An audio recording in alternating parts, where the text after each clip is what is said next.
प्यारे दर्शकों, मैं नवदीप सिंह अपना हफ्तावारी प्रोग्राम ਤਰਕਸ਼ੀਲ ਵਿਚਾਰਾਂ ਲੈ ਕੇ ਆਪ ਜੀ ਦੇ ਨਾਲ ਸਾਂਝ ਪਾਉਣ ਦੇ ਲਈ ਇੱਕ ਵਾਰ ਫਿਰ ਹਾਜ਼ਰ ਹੋਇਆ। ਮੈਂ ਉਮੀਦ ਕਰਦਾ ਕਿ ਤੁਹਾਡਾ ਪਿਛਲਾ ਹਫਤਾ ਜਿਹੜਾ ਹੈਗਾ ਉਹ ਵਧੀਆ ਲੰਘਿਆ ਹੋਊਗਾ ਔਰ ਤੁਸੀਂ ਸਾਰੇ ਸਿਹਤਮੰਦ ਹੋਵੋਗੇ, ਠੀਕ ਠਾਕ ਹੋਵੋਗੇ ਔਰ ਖੁਸ਼ ਹੋਵੋਗੇ। ਸੋ ਅੱਜ ਦਾ ਪ੍ਰੋਗਰਾਮ ਵੀ ਪਿਛਲੇ ਹਫਤੇ ਦੀ ਤਰ੍ਹਾਂ ਜਿਹੜਾ ਹੈਗਾ ਉਹਦਾ ਫੋਰਮੈਟ ਥੋੜ੍ਹੀ ਜਿਹੀ ਅਲੱਗ ਰਹੇਗੀ। ਜਿਵੇਂ ਕਿ ਪਿਛਲੀ ਵਾਰ ਸਾਡੇ ਨਾਲ ਮਹਿਮਾਨ ਸਨ, ਉਹਨਾਂ ਦੇ ਨਾਲ ਅਸੀਂ ਗੱਲਬਾਤ ਕੀਤੀ ਸੀ, ਪਰ ਅਸੀਂ ਤੁਹਾਡੀਆਂ ਫੋਨ ਕਾਲਸ ਨਹੀਂ ਸੀ ਲੈ ਸਕੇ। ਇਸ ਹਫਤੇ ਵੀ ਅਸੀਂ ਡਾਕਟਰ ਸਾਹਿਬ ਦੇ ਨਾਲ ਹੀ ਗੱਲ ਕਰਾਂਗੇ ਜਿਨ੍ਹਾਂ ਦੇ ਨਾਲ ਅਸੀਂ ਪਿਛਲੇ ਹਫਤੇ ਗੱਲ ਕੀਤੀ ਸੀ। ਸੋ ਇਸ ਕਰਕੇ ਮੈਂ ਮਾफ़ੀ ਚਾਹੁੰਦਾ ਕਿਉਂਕਿ ਇਹ ਪ੍ਰੋਗਰਾਮ ਅਸੀਂ ਪਹਿਲਾਂ ਹੀ ਰਿਕਾਰਡ ਕੀਤਾ, ਸੋ ਤੁਹਾਡੀਆਂ ਕਾਲਸ ਜਿਹੜੀਆਂ ਹੈਗੀਆਂ ਉਹ ਨਹੀਂ ਲੈ ਸਕਾਂਗੇ। ਜਿਹੜੇ ਸਾਡੇ ਭੈਣ ਭਰਾਵਾਂ ਨੇ ਪਿਛਲੇ ਹਫਤੇ ਦਾ ਪ੍ਰੋਗਰਾਮ ਜਿਹੜਾ ਹੈਗਾ ਉਹ ਮਿਸ ਕਰ ਦਿੱਤਾ, ਉਹਨਾਂ ਦੀ ਜਾਣਕਾਰੀ ਦੇ ਲਈ ਮੈਂ ਡਾਕਟਰ ਸਾਹਿਬ ਦੇ ਬਾਰੇ ਕੁਛ ਦੱਸਣਾ ਚਾਹੁੰਦਾ ਕਿ ਆਮ ਜਿਵੇਂ ਹਿੰਦੁਸਤਾਨ ਦੇ ਵਿੱਚ ਹੁੰਦਾ ਕਿ ਬਹੁਤ ਸਾਰੇ ਲੋਕ ਜਿਹੜਾ ਹੈਗਾ ਆਪਣੇ ਨਾਂ ਦੇ ਨਾਲ ਡਾਕਟਰ ਲਾ ਲੈਂਦੇ ਆ, ਤਾਂ ਫਿਰ ਉਹ ਪਤਾ ਵੀ ਨਹੀਂ ਲੱਗਦਾ ਕਿ ਉਹ ਕੀ ਉਹਨਾਂ ਦੀ ਕੁਆਲੀਫਿਕੇਸ਼ਨ ਹੈਗੀ ਆ, ਕਿੰਨਾ ਕੁ ਪੜ੍ਹੇ ਲਿਖੇ ਨੇ ਔਰ ਉਹਨਾਂ ਦੀ ਯੋਗਤਾ ਕੀ ਹੈਗੀ ਆ। ਪਰ ਜਿਹੜੇ ਮੇਰੇ ਅੱਜ ਦੇ ਮਹਿਮਾਨ ਨੇ ਇਹ ਸਿੱਖਿਅਤ ਡਾਕਟਰ ਨੇ। ਸਿੱਖਿਅਤ ਤੋਂ ਮੇਰਾ ਮਤਲਬ ਹੈਗਾ ਕਿ ਉਹਨਾਂ ਦੀ ਪ੍ਰੋਪਰ ਜਿਹੜੀ ਹੈਗੀ ਆ ਉਹ ਡਾਕਟਰੀ ਦੀ ਪੜ੍ਹਾਈ ਆ। ਉਹਨਾਂ ਕੋਲ MBBS ਦੀ ਡਿਗਰੀ ਹੈ, ਉਹਨਾਂ ਨੇ ਉਸ ਤੋਂ ਅੱਗੇ MD ਦੀ ਡਿਗਰੀ ਜਿਹੜੀ ਸੀਗੀ ਉਹ ਕੀਤੀ ਆ। ਉਹਨਾਂ ਨੇ MA ਸੋਸੀਓਲੋਜੀ ਸਮਾਜ ਵਿਗਿਆਨ, MA ਸਾਈਕੋਲੋਜੀ ਮਨੋਵਿਗਿਆਨ ਦੇ ਵਿੱਚ ਉਹਨਾਂ ਨੇ MA ਕੀਤੀ ਆ। ਸੋ ਉਹਦੇ ਤੋਂ ਇਲਾਵਾ ਵੀ ਉਹ ਨਿਰੰਤਰ ਜਿਹੜਾ ਹੈਗਾ ਅੱਜ ਤੱਕ ਪੜ੍ਹਦੇ ਆ ਰਹੇ ਆ। ਪੜ੍ਹਨ ਦਾ ਮਤਲਬ ਇਹ ਨਹੀਂ ਹੁੰਦਾ ਕਿ ਸਿਰਫ ਡਿਗਰੀ ਹਾਸਲ ਕਰਨਾ ਹੁੰਦਾ, ਪੜ੍ਹਨ ਦਾ ਮਤਲਬ ਇਹ ਵੀ ਹੁੰਦਾ ਕਿ ਤੁਸੀਂ ਆਪਣੇ ਗਿਆਨ ਨੂੰ ਜਿਹੜਾ ਹੈਗਾ ਉਹ ਅਪ ਟੂ ਡੇਟ ਜਿਹੜਾ ਉਹ ਰੱਖ ਸਕੋ। ਮੇਰੇ ਮਹਿਮਾਨ ਜਿਨ੍ਹਾਂ ਦਾ ਨਾਂ ਹੈ ਡਾਕਟਰ ਸ਼ਾਮ ਸੁੰਦਰ ਦੀਪਤੀ, ਉਹ ਕਿਸੇ ਵੀ ਜਾਣ ਪਛਾਣ ਦੇ ਮੁਹਤਾਜ ਨਹੀਂ ਹੈਗੇ। ਤੁਸੀਂ ਅਕਸਰ ਉਹਨਾਂ ਨੂੰ ਰੇਡੀਓ ਟੈਲੀਵਿਜ਼ਨ 'ਤੇ ਵੱਖ-ਵੱਖ ਸਮਿਆਂ ਦੇ ਵਿੱਚ ਤੁਸੀਂ ਉਹਨਾਂ ਦੇ ਪ੍ਰੋਗਰਾਮ ਜਿਹੜੇ ਹੈਗੇ ਆ ਉਹ ਦੇਖਦੇ ਰਹਿੰਦੇ ਹੋ। ਉਹ ਲਗਾਤਾਰ ਲਿਖਦੇ ਆ ਰਹੇ ਨੇ, ਖਾਸ ਕਰਕੇ ਸਿਹਤ ਨਾਲ ਸੰਬੰਧਿਤ ਜਿਹੜੇ ਟੌਪਿਕ ਹੈਗੇ ਆ ਉਹਨਾਂ 'ਤੇ ਉਹ ਨਿਰੰਤਰ ਲਿਖਦੇ ਰਹਿੰਦੇ ਆ। ਉਹਨਾਂ ਦੇ ਲੇਖ, ਕਹਾਣੀਆਂ ਜਾਂ ਹੋਰ ਵੀ ਜਿਹੜੀ ਸਮੱਗਰੀ ਹੈਗੀ ਆ, ਖਾਸ ਕਰਕੇ ਜਿਹੜੀ ਮਿੰਨੀ ਕਹਾਣੀ ਆ ਉਹ ਲਿਖਦੇ ਆ, ਕਵਿਤਾਵਾਂ ਵੀ ਲਿਖਦੇ ਆ। ਸੋ ਕਹਿੰਦਾ ਉਹ ਉਹਨਾਂ ਦਾ ਜਿਹੜਾ ਜ਼ਿੰਦਗੀ ਦਾ ਰੁਝੇਵਾਂ ਆ ਉਹ ਬਹੁਤ ਬਣਿਆ ਰਹਿੰਦਾ।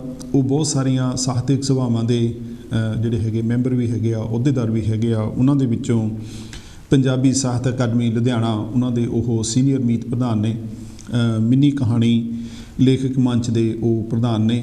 ਸੋ ਉਹਨਾਂ ਦਾ ਜਿਹੜਾ ਸਮਾਂ ਹੈਗਾ ਉਹ ਵੰਡਿਆ ਰਹਿੰਦਾ, ਹਰ ਥਾਂ ਉਹਨਾਂ ਦੀ ਲੋੜ ਮਹਿਸੂਸ ਕੀਤੀ ਜਾਂਦੀ ਆ।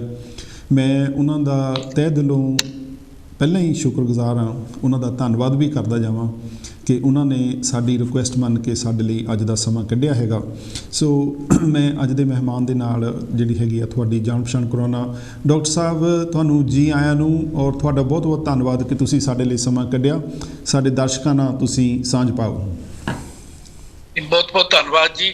ਸਾਡੇ ਸਾਰੇ ਦਰਸ਼ਕਾਂ ਨੂੰ, ਖਾਸੀ TV ਦੇਖ ਰਹੇ ਸਾਰੇ ਸਰੋਤਿਆਂ ਨੂੰ, ਦਰਸ਼ਕਾਂ ਨੂੰ ਮੇਰੇ ਤਰਫੋਂ ਬਹੁਤ ਬਹੁਤ ਜੀ ਆਇਆਂ ਨੂੰ ਧੰਨਵਾਦ ਜੀ। ਡਾਕਟਰ ਸਾਹਿਬ, ਜਿਹੜਾ ਅੱਜ ਦਾ ਵਿਸ਼ਾ ਹੈ ਉਹ ਮੇਰੇ ਕਿੱਦਾਂ ਕਹਿ ਲਓ ਕਿ ਮਨ ਦੇ ਬਹੁਤ ਲਾਗੇ ਹੈ। ਉਹਦਾ ਸ਼ਾਇਦ ਇੱਕ ਕਾਰਨ ਇਹ ਵੀ ਆ ਕਿ NHS ਵਿੱਚ ਕੰਮ ਕਰਦਿਆਂ ਇਹ ਮੇਰਾ ਕਾਰਜ ਖੇਤਰ ਰਿਹਾ। ਕਾਰਜ ਖੇਤਰ ਤੋਂ ਮਤਲਬ ਹੈ ਕਿ ਜਿਹੜਾ ਮੇਰਾ ਰੋਲ ਸੀਗਾ, ਉਹਦੀ ਜਿਹੜੀ ਮੁੱਖ ਲੋੜ ਸੀ, ਮੁੱਖ ਡਿਊਟੀ ਸੀਗੀ, ਉਹ ਇਹੀ ਸੀਗੀ ਕਿ ਅਸੀਂ ਲੋਕਾਂ ਨੂੰ ਜਿਹੜਾ ਹੈਗਾ ਸੈਲਫ ਮੈਨੇਜਮੈਂਟ ਬਾਰੇ, self management to manage their long term health conditions, ਕਿ ਜਿਹੜੀਆਂ ਲੋਕਾਂ ਦੀਆਂ ਲੰਮੇ ਸਮੇਂ ਦੀਆਂ ਬਿਮਾਰੀਆਂ ਹੈਗੀਆਂ ਉਹਨਾਂ ਨੂੰ ਉਹ ਖੁਦ ਕਿੱਦਾਂ ਜਿਹੜਾ ਹੈਗਾ ਦੇਖਭਾਲ ਕਰ ਸਕਦੇ ਆ ਜਾਂ ਉਹਨਾਂ ਨੂੰ ਕਿੱਦਾਂ ਕਾਬੂ ਦੇ ਵਿੱਚ ਰੱਖ ਸਕਦੇ ਆ। ਜਦੋਂ ਮੈਂ ਤੁਹਾਡੀ ਕਿਤਾਬ ਪੜ੍ਹ ਰਿਹਾ ਸੀਗਾ ਇੱਕ, ਤੇ ਉਹਦੇ ਵਿੱਚ ਮੈਨੂੰ ਜਦੋਂ ਇਹ ਪਤਾ ਲੱਗਾ ਜਿਹੜਾ ਤੁਸੀਂ ਰੀਸੈਂਟ ਲੇਖ ਵੀ ਲਿਖਿਆ ਨਵੇਂ ਜ਼ਮਾਨੇ ਦੇ ਵਿੱਚ ਤੁਹਾਡਾ ਛਪਿਆ, ਮੇਰੀ ਸਿਹਤ ਚੋਰੀ ਹੋ ਗਈ, ਉਹਦੇ ਵਿੱਚ ਤੁਸੀਂ ਸੈਲਫ ਮੈਨੇਜਮੈਂਟ ਦਾ ਜ਼ਿਕਰ ਕੀਤਾ। ਤੁਸੀਂ ਆਪਣੀ ਡਿਗਰੀ ਦਾ ਕਮਿਊਨਿਟੀ ਮੈਡੀਸਨ ਦੀ ਜਿਹੜੀ ਤੁਹਾਡੀ ਡਿਗਰੀ ਹੈ ਉਹਦਾ ਤੁਸੀਂ ਜ਼ਿਕਰ ਕੀਤਾ ਕਿ ਅੱਜ ਵੀ 40 ਸਾਲਾਂ ਬਾਅਦ ਤੁਹਾਨੂੰ ਕਈ ਵਾਰੀ ਉਹ ਜਿਹੜਾ ਸੰਕਲਪ ਸਮਝਾਉਣ ਦੇ ਵਿੱਚ ਜਿਹੜੀ ਉਹ ਮੁਸ਼ਕਿਲ ਆਉਂਦੀ ਆ। ਤਾਂ ਮੈਨੂੰ ਇਹ ਲੱਗਾ ਕਿ ਮੇਰਾ ਤਾਂ ਕੁਆਲੀਫਿਕੇਸ਼ਨ ਤੁਹਾਡੇ ਸਾਹਮਣੇ ਕੁਛ ਵੀ ਨਹੀਂ ਹੈ। ਜੇ ਤੁਹਾਨੂੰ ਮੁਸ਼ਕਿਲ ਆ ਰਹੀ ਆ ਤੇ ਅਗਰ ਮੇਰੀ ਮੁਸ਼ਕਲ ਤਾਂ ਫਿਰ ਉਹ ਕੁਝ ਵੀ ਨਹੀਂ ਹੈਗੀ। ਮੈਂ ਇੱਥੋਂ ਹੀ ਗੱਲ ਸ਼ੁਰੂ ਕਰਨੀ ਚਾਹੁੰਦਾ ਕਿ ਤੁਸੀਂ ਸਾਡੇ ਦਰਸ਼ਕਾਂ ਨੂੰ ਇਹ ਦੱਸੋ ਕਿ ਇਹ ਜਿਹੜਾ ਸੈਲਫ ਮੈਨੇਜਮੈਂਟ ਦਾ ਸੰਕਲਪ ਆ, ਇਹਨੂੰ ਅਸੀਂ ਕਿੱਦਾਂ ਜਿਹੜਾ ਹੈਗਾ ਉਹ ਸਮਝ ਸਕਦੇ ਹਾਂ, ਕਿੱਦਾਂ ਅਸੀਂ ਸਮਝਾ ਸਕਦੇ ਹਾਂ? ਬਹੁਤ ਬਹੁਤ ਧੰਨਵਾਦ ਨਵਦੀਪ ਜੀ। ਤੁਸੀਂ ਜਿਹੜਾ ਸੈਲਫ ਮਤਲਬ ਕਿ ਕੇਅਰ ਦਾ ਕੇਅਰ ਦਾ ਕਨਸੈਪਟ ਹੈਗਾ, ਉਸ ਦੇ ਬਾਰੇ ਤੁਸੀਂ ਗੱਲ ਕੀਤੀ। ਤੁਸੀਂ ਆਪਣਾ ਜਿਹੜਾ ਨੈਸ਼ਨਲ ਹੈਲਥ ਸਰਵਿਸਿਜ਼ UK ਦੇ ਵਿੱਚ ਤੁਸੀਂ ਜਿਹੜਾ ਆਪਣਾ ਯੋਗਦਾਨ ਪਾ ਰਹੇ ਹੋ ਜਾਂ ਜਿਸ ਦੇ ਨਾਲ ਤੁਸੀਂ ਜੁੜੇ ਹੋਏ ਹੋ ਜੀ, ਤੇ ਉਹਦੇ ਵਿੱਚ ਉਹਨੂੰ ਉਹਨਾਂ ਨਾਲ ਜੋੜ ਕੇ ਦੇਖਦੇ ਹੋ ਸੈਲਫ ਕੇਅਰ ਦੇ ਨਾਲ ਵੀ ਇੱਕ ਬਹੁਤ ਵੱਡਾ ਹਿੱਸਾ ਹੈਗਾ ਜੀ। ਤੇ ਉਹ ਵੈਸੇ ਜਿਹੜਾ ਇੱਕ ਕਨਸੈਪਟ ਹੈਗਾ ਸੈਲਫ ਕੇਅਰ ਦਾ, ਇਹ ਸਿਹਤ ਨਾਲ ਜੋੜ ਕੇ ਹੀ ਸਾਡੇ ਸਾਹਮਣੇ ਆਇਆ ਹੈਗਾ। ਪਰ ਮੈਂ ਇਹਨੂੰ ਵੱਡੇ ਪਰਿਪੇਖ ਵਿੱਚ ਦੇਖਦਾ ਕਿ ਸੈਲਫ ਕੇਅਰ ਤਾਂ ਸਾਨੂੰ ਮਤਲਬ ਕਿ ਹਰ ਅਦਾਰੇ ਵਿੱਚ ਚਾਹੀਦੀ ਹੈ, ਹਰ ਆਸਪੈਕਟ ਵਿੱਚ ਚਾਹੀਦੀ ਹੈਗੀ ਆ। ਸੈਲਫ ਕੇਅਰ ਇੱਕ ਧਾਰਨਾ ਹੈਗੀ, ਇੱਕ ਵਿਚਾਰ ਹੈਗਾ। ਮੈਂ ਕਹਿੰਦਾ ਵੀ ਅਸੀਂ ਕਿਸੇ ਵੀ ਮੁਸੀਬਤ ਤੋਂ ਬਚਣਾ ਹੈਗਾ, ਤੇ ਜੇ ਮੁਸੀਬਤ ਆ ਗਈ ਹੈ ਤਾਂ ਉਹਨੂੰ ਆਪਾਂ ਕਿਵੇਂ ਹੈਂਡਲ ਕਰਨਾ ਹੈਗਾ, ਉਹ ਸੈਲਫ ਕੇਅਰ ਹੈਗੀ ਹੈ। ਇਹ ਹੋ ਸਕਦਾ ਕਿ ਇਹ ਸੈਲਫ ਕੇਅਰ ਦਾ ਹੈਗਾ ਕਿ ਅਸੀਂ ਆਪਣੇ ਆਪ ਨੂੰ ਕਿਵੇਂ ਸੰਭਾਲਣਾ ਹੈਗਾ। ਇਹ ਹੈਗਾ ਬਿਲਕੁਲ ਸੰਭਾਲਣਾ, ਸਿਰਫ ਅਸੀਂ ਬਿਮਾਰ ਹੈਗੇ ਆ ਤੇ ਤਾਂ ਸੰਭਾਲਣਾ ਹੈਗਾ, ਜੇ ਅਸੀਂ ਅਜੇ ਬਿਮਾਰ ਨਹੀਂ ਹੋਏ ਤਾਂ ਵੀ ਆਪਣੇ ਆਪ ਨੂੰ ਸੰਭਾਲਣਾ ਹੈਗਾ ਜੀ। ਤੇ ਮਤਲਬ ਕਿ ਸਮੇਂ ਅਸੀਂ ਸਵੇਰੇ ਉੱਠਦੇ ਆ, ਅਸੀਂ ਰੋਜ਼ ਨਹਾਉਂਦੇ ਹੈਗੇ ਆ, ਬਰਸ਼ ਕਰਦੇ ਹੈਗੇ ਆ, ਇਹ ਵੀ ਸੈਲਫ ਕੇਅਰ ਹੈਗੀ ਹੈ। ਕਿਉਂਕਿ ਅਸੀਂ ਚਾਹੁੰਦੇ ਹੈਗੇ ਵੀ ਅਸੀਂ ਮਤਲਬ ਕਿ ਟਾਈਮ ਸਿਰ ਉੱਠੀਏ ਤੇ ਕੰਮ ਕਰੀਏ ਤੇ ਆਪਣਾ, ਤੇ ਜੇ ਨਹਾਉਂਦੇ ਆ ਤਾਂ ਉਹ ਹਾਈਜੀਨ ਦਾ ਪਾਰਟ ਹੈਗਾ। ਤੇ ਨਿੱਕੀਆਂ ਨਿੱਕੀਆਂ ਗੱਲਾਂ ਜਿਹੜੀਆਂ ਸਾਡੀ ਰੋਜ਼ ਦੀਆਂ ਹੈਗੀਆਂ ਰੂਟੀਨ ਦੀਆਂ, ਉਹ ਵੀ ਪਾਰਟ ਆਫ ਸੈਲਫ ਕੇਅਰ ਹੈਗਾ।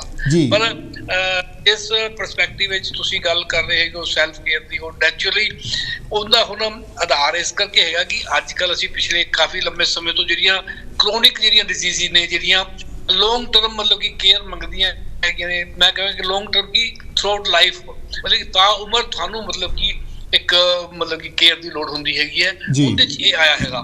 ਤੇ ਹੁਣ ਦੇਖੋ ਤੁਸੀਂ, ਤੁਹਾਨੂੰ ਮਤਲਬ ਗਲਾ ਖਰਾਬ ਹੋਇਆ, ਤੁਸੀਂ 2 ਕੁ ਦਿਨਾਂ ਬਾਅਦ ਤੇ ਮਤਲਬ ਕਿ ਪਰੇਸ਼ਾਨ ਹੋਏ, ਡਾਕਟਰ ਕੋਲ ਗਏ, ਉਹਨੇ ਦਵਾਈ ਦੇ ਦਿੱਤੀ 3-4 ਦਿਨ ਦੀ, ਤੇ ਤੁਸੀਂ ਖਾ ਕੇ ਠੀਕ ਹੋ ਗਏ ਜੀ। ਪਰ ਜੇ ਮੰਨ ਲਓ ਤੁਹਾਨੂੰ ਕੋਈ ਇੱਕ ਇਹੋ ਜਿਹੀ ਬਿਮਾਰੀ ਹੈਗੀ ਹੈ ਜੋ ਮੰਨ ਲਓ ਕੈਂਸਰ ਹੈਗਾ, ਤੇ ਚਾਹੇ ਮਤਲਬ ਕਿ ਡਾਇਬਟੀਜ਼ ਹੈਗੀ ਹੈ, ਤੇ ਚਾਹੇ ਕੋਈ ਦਿਲ ਦੀ ਬਿਮਾਰੀ ਹੈਗੀ ਹੈ, ਤੇ ਉਹਦੇ ਬਾਅਦ ਉਹ ਤੁਹਾਨੂੰ ਡਾਕਟਰ ਕਹਿੰਦਾ ਹੈਗਾ ਵੀ ਇਹ ਸਾਰੀ ਉਮਰ ਤੁਹਾਨੂੰ ਦਵਾਈ ਖਾਣੀ ਪੈਣੀ ਹੈ। ਤੇ ਪਰ ਉਹਦੇ ਵਾਸਤੇ ਤੁਸੀਂ ਉਹਨੂੰ ਮਤਲਬ ਕਿ ਤੁਹਾਨੂੰ ਮਤਲਬ ਕਿ ਉਹ ਡਾਇਬਟੀਜ਼ ਜਿਹੜੀ ਹੈਗੀ ਜਾਂ ਬਲੱਡ ਪ੍ਰੈਸ਼ਰ ਹੈਗਾ ਜਾਂ ਦਿਲ ਦੀ ਕੋਈ ਬਿਮਾਰੀ ਹੈਗੀ ਹੈ, ਕੈਂਸਰ ਹੈਗਾ, ਉਹਦਾ ਰੋਜ਼ ਤੁਹਾਨੂੰ ਕੁਛ ਨਾ ਕੁਛ ਮਹਿਸੂਸ ਹੁੰਦਾ ਰਹਿਣਾ, ਕਿਉਂਕਿ ਤੁਸੀਂ ਇੱਕ ਬਿਮਾਰੀ ਦਾ ਸ਼ਿਕਾਰ ਹੋ ਗਏ ਹੋ। ਤੇ ਤੁਸੀਂ ਹਰ ਰੋਜ਼ ਮਤਲਬ ਕਿ ਕਿਸੇ ਡਾਕਟਰ ਕੋਲ ਮਤਲਬ ਕਿ ਨਹੀਂ ਜਾ ਸਕਦੇ ਵੀ ਤੁਸੀਂ ਰੋਜ਼ ਉੱਠੋ ਤੇ ਅੱਜ ਤੁਹਾਨੂੰ ਕੋਈ ਸਮੱਸਿਆ ਹੋਈ, ਤੁਸੀਂ ਕਹੋ ਜੀ ਅੱਜ ਮੈਨੂੰ ਆਹ ਤਕਲੀਫ ਹੋ ਗਈ, ਅੱਜ ਮੇਰਾ ਦਿਲ ਧੜਕਦਾ ਰਿਹਾ ਰਾਤ ਭਰ, ਅੱਜ ਮੈਨੂੰ ਰਾਤੀ ਨੀਂਦ ਨਹੀਂ ਆਈ, ਅੱਜ ਮੈਨੂੰ ਮਤਲਬ ਕਿ ਇਸ ਤਰ੍ਹਾਂ ਲੱਗਿਆ, ਜੋ ਵੀ ਹੈ ਮਤਲਬ ਕਿ ਨਿੱਕੀਆਂ ਨਿੱਕੀਆਂ ਦਿੱਕਤਾਂ ਦੇ ਵਾਸਤੇ ਤੁਸੀਂ ਹਰ ਰੋਜ਼ ਕਿਸੇ ਡਾਕਟਰ ਕੋਲ ਨਹੀਂ ਜਾ ਸਕਦੇ। ਬਿਲਕੁਲ। ਤਾਂ ਉਹ ਹੈਗਾ ਕਿ ਵੀ ਪਰ ਸਾਰੀ ਉਮਰ ਮਤਲਬ ਕਿ ਇਹਨੂੰ ਨਾਲ ਮਤਲਬ ਕਿ ਕਹਿ ਲਓ ਕਿ ਸੰਘਰਸ਼ ਕਰਨਾ ਹੈਗਾ। ਮੈਂ ਕਹਿੰਦਾ ਦਵਾਈ ਹੀ ਲੈਣੀ ਹੈਗੀ ਹੈ, ਤੇ ਮਤਲਬ ਕਿ ਤੁਸੀਂ ਦਵਾਈ ਲੈਣੀ ਹੈਗੀ ਹੈ, ਕਿਵੇਂ ਦਵਾਈ ਲੈਣੀ ਹੈਗੀ ਹੈ, ਉਹਦੇ ਵਿੱਚ ਦਵਾਈ ਲੈਣ ਲੱਗੇ ਹੋਰ ਕਿਹੜੀਆਂ ਚੀਜ਼ਾਂ ਦਾ ਧਿਆਨ ਰੱਖਣਾ ਹੈਗਾ।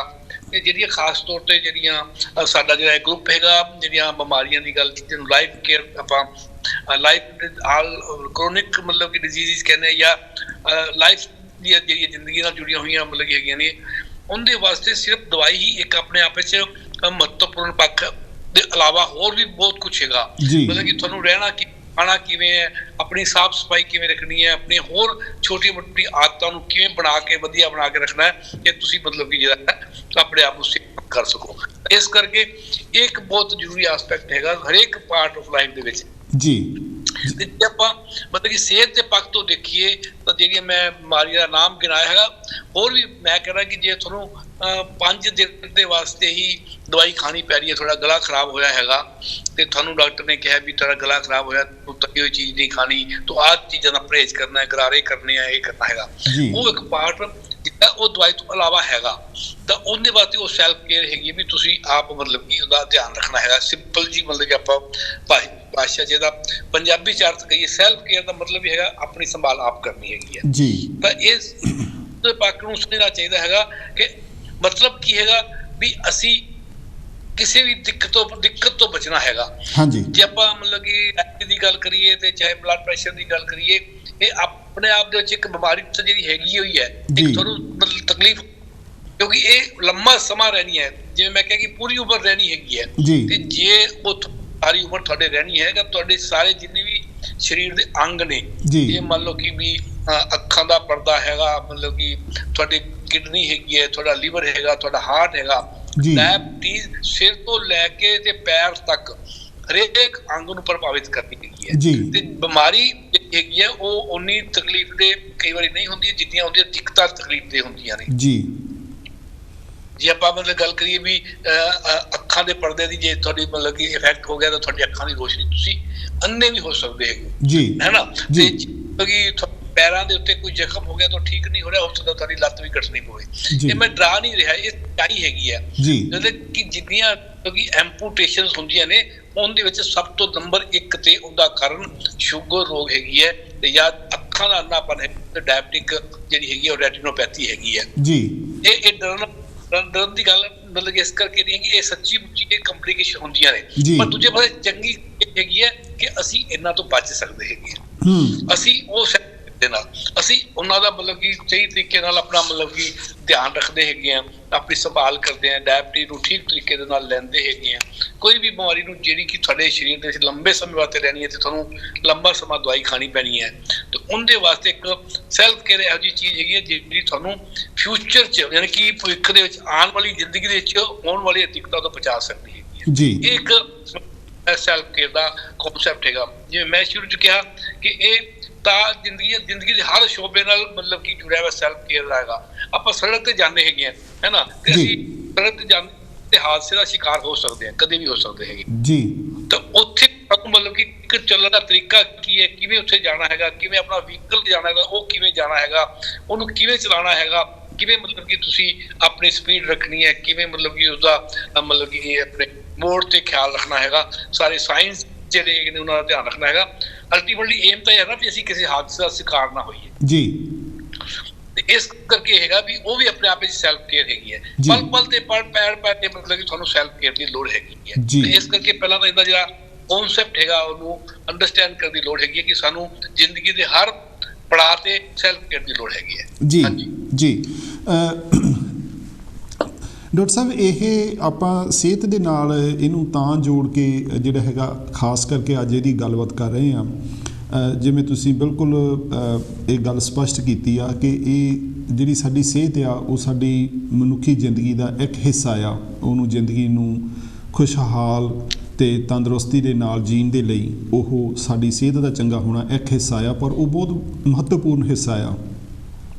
ਜਿਵੇਂ ਇਹਦੇ ਨਾਲ ਹੀ ਰੁਜ਼ਗਾਰ ਵੀ ਜੁੜਿਆ ਹੈਗਾ ਕਿ ਸਾਨੂੰ ਆਮਦਨ ਵੀ ਕਿਤੇੋਂ ਚਾਹੀਦੀ ਆ, ਉਹਦੇ ਲਈ ਬਿਜ਼ਨਸ ਕਰਨਾ ਜਾਂ ਕੋਈ ਅਸੀਂ ਆਪਣਾ ਕੋਈ ਜੋਬ ਕਰਨੀ ਆ, ਉਹਦੇ ਵਿੱਚ ਵੀ ਸਾਨੂੰ ਸੈਲਫ ਕੇਅਰ ਦੀ ਜਿਹੜੀ ਹੈਗੀ ਆ ਲੋੜ ਆ। ਸੋ ਇਸ ਕਰਕੇ ਜਿਹੜੀ ਸਾਡਾ ਸੈਲਫ ਕੇਅਰ ਦਾ ਮਤਲਬ ਆ ਜਾਂ ਜਿਹੜਾ ਸੰਕਲਪ ਆ ਉਹ ਇੰਨਾ ਮਹੱਤਵਪੂਰਨ ਆ ਸਾਡੇ ਲਈ ਕਿ ਉਹ ਸਾਨੂੰ ਬਹੁਤ ਸਾਰੇ ਜਿਹੜੇ ਜ਼ਿੰਦਗੀ ਦੇ ਬਹੁਤ ਸਾਰੇ ਨਹੀਂ, ਜੇ ਇਹ ਵੀ ਕਹਿ ਲਿਆ ਜਾਵੇ ਕਿ ਹਰ ਪਹਿਲੂ 'ਤੇ ਜ਼ਿੰਦਗੀ ਦੇ 'ਤੇ ਉਹ ਅਸਰ ਅੰਦਾਜ਼ ਹੁੰਦਾ ਅਤੇ ਇਹ ਕੋਈ ਅੱਤ ਕਥਨੀ ਨਹੀਂ ਹੋਵੇਗੀ। ਸੋ ਡਾਕਟਰ ਸਾਹਿਬ, ਜਦੋਂ ਖਾਸ ਕਰਕੇ ਜਦੋਂ ਅਸੀਂ ਬਿਮਾਰੀ ਦੀ ਗੱਲ ਕਰਦੇ ਹਾਂ, ਖਾਸ ਕਰਕੇ ਉਹਨਾਂ ਬਿਮਾਰੀਆਂ ਦੀ ਜਿਨ੍ਹਾਂ ਦਾ ਤੁਸੀਂ ਜ਼ਿਕਰ ਕੀਤਾ ਕਿ ਅਗਰ ਸ਼ੂਗਰ ਹੋ ਗਈ ਆ ਜਾਂ ਕੋਈ ਹੋਰ ਬਿਮਾਰੀ ਆ ਜਿਹੜੀ ਤੁਹਾਡੀ ਸਾਰੀ ਉਮਰ ਤੁਹਾਡੇ ਨਾਲ ਰਹਿਣ ਵਾਲੀ ਹੈਗੀ ਆ, ਉਹਦੇ ਵਿੱਚ ਵੀ ਆਮ ਲੋਕਾਂ ਦੀ ਇਹ ਧਾਰਨਾ ਇਹ ਹੁੰਦੀ ਆ ਕਿ ਉਹ ਡਾਕਟਰ ਕੋਲ ਜਾਣਗੇ ਔਰ ਡਾਕਟਰ ਉਹਨਾਂ ਨੂੰ ਕੋਈ ਗੋਲੀ ਦਊਗਾ ਅਤੇ ਉਹ ਠੀਕ ਹੋ ਜਾਣਗੇ। ਸੋ ਇਹ ਜਿਹੜਾ ਕਨਸੈਪਟ ਆ ਇੱਥੇ ਵੀ ਕਈ ਵਾਰੀ ਜਿਹੜੇ ਸਾਡੇ ਭੈਣ ਭਰਾ ਹੈਗੇ ਆ ਉਹ ਇਹ ਸਮਝਣ ਦੇ ਵਿੱਚ ਥੋੜ੍ਹੀ ਜਿਹੀ ਉਹਨਾਂ ਨੂੰ ਕਿਤੇ ਟਪਲਾ ਖਾ ਜਾਂਦੇ ਆ ਜਾਂ ਭੁਲੇਖਾ ਖਾ ਜਾਂਦੇ ਆ ਕਿ ਇਹਦੇ ਵਿੱਚ ਉਹਨਾਂ ਦਾ ਰੋਲ ਜਿਹੜਾ ਹੈਗਾ ਉਹ ਬਹੁਤ ਵੱਡਾ ਹੈਗਾ ਕਿ ਉਹ ਆਪਣੇ ਲਈ ਕੀ ਕਰ ਸਕਦੇ ਆ ਜਾਂ ਉਹ ਖੁਦ ਕੀ ਉਹ ਆਪਣਾ ਰੋਲ ਜਿਹੜਾ ਨਿਭਾ ਸਕਦੇ ਆ। ਕਿ ਤੁਸੀਂ ਇਸ ਗੱਲ ਨਾਲ ਸਹਿਮਤ ਹੋ ਕਿ ਲੰਮੀ ਜਿਹੜੀਆਂ ਟਾਈਮ ਦੀਆਂ ਬਿਮਾਰੀਆਂ ਹੈਗੀਆਂ ਉਹਨਾਂ ਦੇ ਵਿੱਚ ਜਿਹੜਾ ਮਰੀਜ਼ ਦਾ ਰੋਲ ਆ ਜਾਂ ਜਿਹੜਾ ਉਸ ਬਿਮਾਰੀ ਤੋਂ ਪੀੜਤ ਵਿਅਕਤੀ ਹੈ ਉਹਦਾ ਬਹੁਤ ਵੱਡਾ ਰੋਲ ਹੈਗਾ ਕਿ ਉਹ ਆਪਣੀ ਬਿਮਾਰੀ ਨੂੰ ਕਾਬੂ ਵਿੱਚ ਰੱਖ ਸਕੇ ਔਰ ਆਪਣੀ ਜਿਹੜੀ ਕੁਆਲਿਟੀ ਆਫ ਲਾਈਫ ਨੂੰ ਮੇਨਟੇਨ ਕਰ ਸਕੇ। ਨਹੀਂ, ਬਿਲਕੁਲ ਪਹਿਲੀ ਗੱਲ ਤਾਂ ਮਰੀਜ਼ ਖੁਦ ਹੀ ਹੈਗਾ। ਮਤਲਬ ਕਿ ਜਿਵੇਂ ਮੈਂ ਕਿਹਾ ਸੀਗਾ ਕਿ ਵੀ ਚਾਹੇ ਕੋਈ ਛੋਟੀ ਮੋਟੀ ਬਿਮਾਰੀ ਹੈ, ਹਫ਼ਤਾ 10 ਦਿਨਾਂ 'ਚ ਠੀਕ ਹੋਣ ਵਾਲੀ ਬਿਮਾਰੀ ਵੀ ਹੈ, ਪਰ ਆਪਾਂ ਗੱਲ ਤਾਉਮਰ ਜਿਹੜੀਆਂ ਲੰਬੀਆਂ ਬਿਮਾਰੀਆਂ ਨੇ ਉਹਨਾਂ ਦੇ ਵਿੱਚ ਜਿਸ ਬੰਦੇ ਨੂੰ ਹੋਈ ਹੈ, ਦੇਖੋ ਪਹਿਲੀ ਗੱਲ ਤਾਂ ਇਹ ਸਮਝਣ ਦੀ ਗੱਲ ਹੈਗੀ ਹੈ ਕਿ ਉਹਨੂੰ ਕੋਈ ਬਿਮਾਰੀ ਹੋਈ ਹੈ। ਡਾਕਟਰ ਨੇ ਇਹ ਗੱਲ ਉਹਨੂੰ ਕਹਿਤੀ ਹੈ ਵੀ ਇਹ ਬਿਮਾਰੀ ਤੈਨੂੰ ਹੋਈ ਹੈਗੀ ਹੈ ਤੇ ਇਹ ਤੈਨੂੰ ਸਾਰੀ ਉਮਰ ਦਵਾਈ ਖਾਣੀ ਪਊਗੀ। ਤੇ ਠੀਕ ਹੈ ਕਿ ਉੱਥੇ ਬੰਦਾ ਘਬਰਾ ਜਾਂਦਾ ਹੈਗਾ ਕਿ ਮੈਂ ਸਾਰੀ ਉਮਰ ਮਤਲਬ ਕਿ ਇੱਕ ਮੈਨੂੰ ਅੱਜ ਕੱਲ੍ਹ ਜੋ ਸਾਡੇ ਪੰਜਾਬੀ ਵਿੱਚ ਖਾਸ ਤੌਰ ਤੇ ਹੈ ਕਿ ਮੈਨੂੰ ਤਾਂ ਗੋਲੀ ਲੱਗ ਗਈ ਹੈ ਨਾ, ਤੇ ਇਹ ਗੋਲੀ ਲੱਗ ਜਿਹੜਾ ਆਪਣੇ ਆਪ ਦੇ ਇੱਕ ਨੈਗੇਟਿਵ ਔਰ ਡਿਪਰੈਸ਼ਨ ਦਾ ਪੱਖ ਹੈਗਾ। ਮੈਂ ਸੋਚਦਾ ਕਿ ਦੇਖੋ ਜਦੋਂ ਤੁਹਾਨੂੰ ਇਹ ਕਹਿਤਾ ਕਿ ਵੀ ਇਹ ਬਿਮਾਰੀ ਸਾਰੀ ਉਮਰ ਤੈਨੂੰ ਲੱਗੀ ਹੈ ਤੇ ਸਾਰੀ ਉਮਰ ਤੈਨੂੰ ਇਹਦੇ ਵਾਸਤੇ ਦਵਾਈ ਕਰਨੀ ਪਊਗੀ, ਉਹਦਾ ਮਤਲਬ ਇੱਕ ਤਾਂ ਇੱਕ ਹੀ ਹੈ ਵੀ ਸਾਨੂੰ ਮਤਲਬ ਕਿ ਉਹਦੀ ਜਿਹੜੀ ਹੈਗੀ ਹੈ ਉਸ ਬਿਮਾਰੀ ਦੇ ਨਾਲ ਇੱਕ ਦਵਾਈ ਜਿਹੜੀ ਖਾਣੀ ਪਊਗੀ। ਡਾਇਬਟੀਜ਼ ਦੀ ਗੋਲੀ ਹੈਗੀ ਹੈ ਜਾਂ ਜੋ ਵੀ ਹਾਈਪਰਟੈਂਸ਼ਨ ਦੀ ਗੋਲੀ ਹੈਗੀ ਹੈ, ਇਹ ਤਾਂ ਇੱਕ ਐਸਪੈਕਟ ਹੈਗਾ ਉਹ ਦੱਸਦਾ। ਦੂਜੀ ਗੱਲ ਹੈਗੀ ਹੈ ਕਿ ਜਿਹੜੀ ਗੱਲ ਮਤਲਬ ਕਿ ਸੈਲਫ ਕੇਅਰ ਨਾਲ ਨੰਬਰ 1 ਦੇ ਮਹੱਤਵਪੂਰਨ ਜੁੜੀ ਹੋਈ ਹੈ ਉਹ ਹੈਗੀ ਹੈ ਕਿ ਤੁਹਾਨੂੰ ਆਪਣੀ ਬਿਮਾਰੀ ਦੇ ਬਾਰੇ ਨੌਲੇਜ ਹੋਣੀ ਚਾਹੀਦੀ ਹੈ ਜੀ। ਤੁਸੀਂ ਮਤਲਬ ਡਾਕਟਰ ਦੇ ਨਾਲ ਵੀ ਡਿਸਕਸ ਕਰ ਸਕਦੇ ਹੈਗੇ ਹੋ ਵੀ ਇਹ ਬਿਮਾਰੀ ਮਤਲਬ ਕਿ ਕਿਵੇਂ ਹੋਈ ਹੈ ਤੇ ਇਹਦੇ ਅੱਗੋਂ ਮਤਲਬ ਕਿ ਕੀ ਰੂਟ ਹੈਗਾ, ਇਹ ਕਿਵੇਂ ਮਤਲਬ ਵਧੂਗੀ ਜਾਂ ਇੱਥੇ ਰੁਕ ਜੂਗੀ, ਤੇ ਉਹਦੇ ਨਾਲ ਡਿਸਕਸ ਕਰਨ ਲਈ। ਇਸ ਤੋਂ ਇਲਾਵਾ ਜਿਹੜਾ ਹੈਗਾ ਤੁਹਾਨੂੰ ਉਸ ਬਿਮਾਰੀ ਨਾਲ ਰਿਲੇਟਿਡ ਜਿਹੜੀ ਵੀ ਭਾਸ਼ਾ ਦੇ ਵਿੱਚ ਤੁਸੀਂ ਸਮਝ ਸਕਦੇ ਹੋ ਉਸ ਭਾਸ਼ਾ ਦੇ ਵਿੱਚ ਲਿਟਰੇਚਰ ਜਿਹੜਾ ਹੈਗਾ ਉਹਨੂੰ ਪੜ੍ਹਨਾ ਚਾਹੀਦਾ ਹੈਗਾ। ਤੁਹਾਨੂੰ ਪੂਰੀ ਨੌਲੇਜ ਆਪਣੀ ਬਿਮਾਰੀ ਦੀ ਮਤਲਬ ਕਿ ਹੋਣੀ ਚਾਹੀਦੀ ਹੈ। ਮੈਂ ਅਕਸਰ ਕਹਿੰਦਾ ਵੀ ਤੁਸੀਂ ਉਸ ਬਿਮਾਰੀ ਦੇ ਸਮਝੋ ਕਿ ਤੁਸੀਂ ਆਪ ਡਾਕਟਰ ਹੋ, ਇੱਥੋਂ ਤੱਕ ਆਪਣੀ ਨੌਲੇਜ ਜਿਹੜੀ ਹੈਗੀ ਹੈ ਉਹ ਤੁਹਾਨੂੰ ਉਸ ਬਿਮਾਰੀ ਦੇ ਬਾਰੇ ਹਾਸਲ ਕਰਨੀ ਚਾਹੀਦੀ ਹੈਗੀ ਹੈ। ਤੁਸੀਂ ਮਤਲਬ ਕਿ ਡਾਕਟਰ ਤੁਹਾਨੂੰ ਨੈਚੁਰਲੀ ਸਾਰੀ ਉਮਰ ਤੁਸੀਂ ਇਹ ਬਿਮਾਰੀ ਦੇ ਨਾਲ ਜੂਝਣਾ ਹੈਗਾ ਤਾਂ ਤੁਸੀਂ ਡਾਕਟਰ ਕੋਲੋਂ ਵਾਰੀ ਜਾਓਗੇ। ਉਹ ਪਹਿਲੇ ਸ਼ੁਰੂਆਤੀ ਦਿਨਾਂ ਦੇ ਵਿੱਚ ਉਹ ਤੁਹਾਨੂੰ ਕੁਝ ਥੋੜੇ ਵਕਫੇ ਬਾਅਦ ਬੁਲਾਊਗਾ, ਫਿਰ ਥੋੜੇ ਜਿਹੇ ਲੰਮੇ ਵਕਫੇ ਬਾਅਦ ਬੁਲਾਊਗਾ, ਪਰ ਜਦੋਂ ਵੀ ਤੁਸੀਂ ਜਾਣਾ ਹੈਗਾ ਤਾਂ ਤੁਸੀਂ ਆਪਣੇ ਮਨ ਦੇ ਵਿੱਚ ਜਿਹੜੇ ਇਹਦੇ ਨਾਲ ਬਿਮਾਰੀ ਨਾਲ ਜੁੜੇ ਹੋਏ ਸਵਾਲ ਨੇ ਉਹ ਨਾਲ ਲੈ ਕੇ ਜਾਓ ਤੇ ਪੂਰੀ ਉਹਦੇ ਤੋਂ ਨੌਲੇਜ ਲੈਣ ਦੀ ਕੋਸ਼ਿਸ਼ ਕਰੋ। ਇਹ ਗੱਲ ਠੀਕ ਹੈ ਕਿ ਮੈਂ ਦੇਖਿਆ ਹੈਗਾ ਕਿ ਸਾਡੇ ਡਾਕਟਰਾਂ ਦੇ ਵਿੱਚ ਵੀ ਕਸੂਰ ਹੈ। ਵੈਸੇ ਤਾਂ ਜਿਹੜੀਆਂ ਕੁਛ ਗੱਲਾਂ ਤਾਂ ਡਾਕਟਰ ਨੂੰ ਇਹ ਪਾਰਟ ਆਫ ਉਹਦੀ ਟ੍ਰੀਟਮੈਂਟ ਹੀ ਹੋਣਾ ਚਾਹੀਦਾ ਹੈਗਾ ਵੀ ਤੁਹਾਨੂੰ ਇਨ ਫਿਊਚਰ ਮੁਸ਼ਕਲਾਂ ਹੋ ਸਕਦੀਆਂ ਨੇ, ਤੁਸੀਂ ਇਹਦਾ ਕੇਅਰ ਕਿਵੇਂ ਕਰਨੀ ਹੈਗੀ ਹੈ।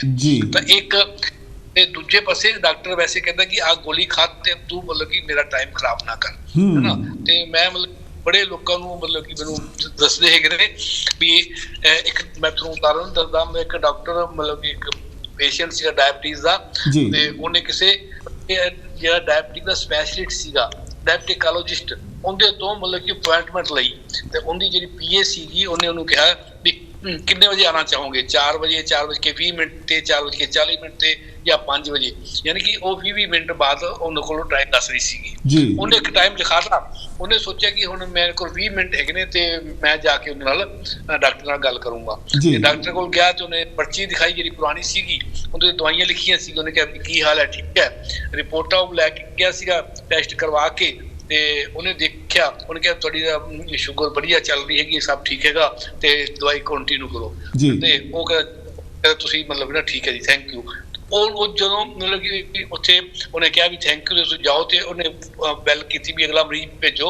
ਉਹ ਕਹਿੰਦਾ ਡਾਕਟਰ ਸਾਹਿਬ ਮੈਂ 20 ਮਿੰਟ ਦੇ ਪੈਸੇ ਦਿੱਤੇ ਹੈ ਤੇ ਮੈਂ ਤੁਹਾਡਾ ਕੁਝ ਗੱਲਾਂ ਕਰਨਾ ਚਾਹਨਾ ਜੀ। ਪਰ ਉਹ ਡਾਕਟਰ ਕਹਿੰਦਾ ਕਿ ਨਹੀਂ ਕੋਈ ਲੋੜ ਨਹੀਂ ਹੈਗੀ, ਕਿਉਂਕਿ ਹੁਣ ਦੇਖੋ ਉਹ ਖਾਣ ਪੀਣ ਦੀ ਗੱਲ ਹੈਗੀ ਹੈ। ਕਿਉਂਕਿ ਸ਼ੂਗਰ ਰੋਗ ਦੇ ਨਾਲ ਡਾਇਬਟੀਜ਼ ਦੇ ਨਾਲ ਸਭ ਤੋਂ ਵੱਡੀ ਜਿਹੜੀ ਮਰੀਜ਼ਾਂ ਨੂੰ ਦਿੱਕਤ ਆਉਂਦੀ ਹੈ ਨਾ ਉਹ ਖਾਣ ਦੀ ਹੈਗੀ। ਜਿਸ ਦਿਨ ਕਿਸੇ ਨੂੰ ਡਾਇਬਟੀਜ਼ ਹੁੰਦੀ ਹੈ ਨਾ ਉਹਦੇ ਪਹਿਲਾ ਰਿਐਕਸ਼ਨ ਹੁੰਦਾ ਹੈ ਕਿ ਬਸ ਹੁਣ ਜ਼ਿੰਦਗੀ ਵਿੱਚ ਸਾਰਾ ਰਸ ਖਤਮ ਹੋ ਗਿਆ, ਕਿਉਂਕਿ ਨਾ ਉਹ ਖਾ ਸਕਦੇ ਆ, ਨਾ ਇਹ ਕਰ ਸਕਦੇ ਆ, ਨਾ ਕੋਈ ਫਰੂਟ ਖਾਣ ਦਾ ਰਹਿ ਗਿਆ। ਸਾਰੇ ਫਰੂਟ ਮਿੱਠੇ ਹੈਗੇ ਨੇ, ਆਈਸਕ੍ਰੀਮ ਖਾਣ ਦਾ, ਮਿਠਾਈਆਂ ਖਾਣ ਦਾ, ਕਿਤੇ ਵਿਆਹ ਸ਼ਾਦੀ ਤੇ ਪਾਰਟੀ ਤੇ ਜਾਣ ਦਾ ਉਹਦੇ ਦਿਮਾਗ ਵਿੱਚ ਇਹ ਰਹਿੰਦਾ ਹੈਗਾ ਕਿ ਵੀ ਹੁਣ ਮਤਲਬ ਜ਼ਿੰਦਗੀ ਦਾ ਕੋਈ ਮਤਲਬ ਕਿ ਮਾਇਨਾ ਨਹੀਂ ਰਿਹਾ। ਤਾਂ ਇਸ ਕਰਕੇ ਇਹ ਮਤਲਬ ਕਿ ਡਾਕਟਰ ਦੀ ਡਿਊਟੀ ਬਣਦੀ ਹੈ ਵੀ ਉਸ ਨੂੰ ਇਸ ਹਾਲਤ ਵਿੱਚ ਇਹ ਆਪਾਂ ਕਹਿ ਸਕਦੇ ਡਿਪਰੈਸ਼ਨ ਦੀ ਹਾਲਤ ਜਾਣ ਤੋਂ ਪਹਿਲਾਂ ਹੀ ਉਹਨੂੰ ਮਤਲਬ ਕਿ ਥੋੜਾ ਜਿਹਾ ਉਸ ਤਰੀਕੇ ਨਾਲ ਸਮਝਾਉਣਾ ਚਾਹੀਦਾ ਹੈ ਕਿ ਕੋਈ ਗੱਲ ਨਹੀਂ, ਮਤਲਬ ਕਿ ਬਹੁਤਾ ਘਬਰਾਉਣ ਦੀ ਲੋੜ ਨਹੀਂ ਹੈਗੀ।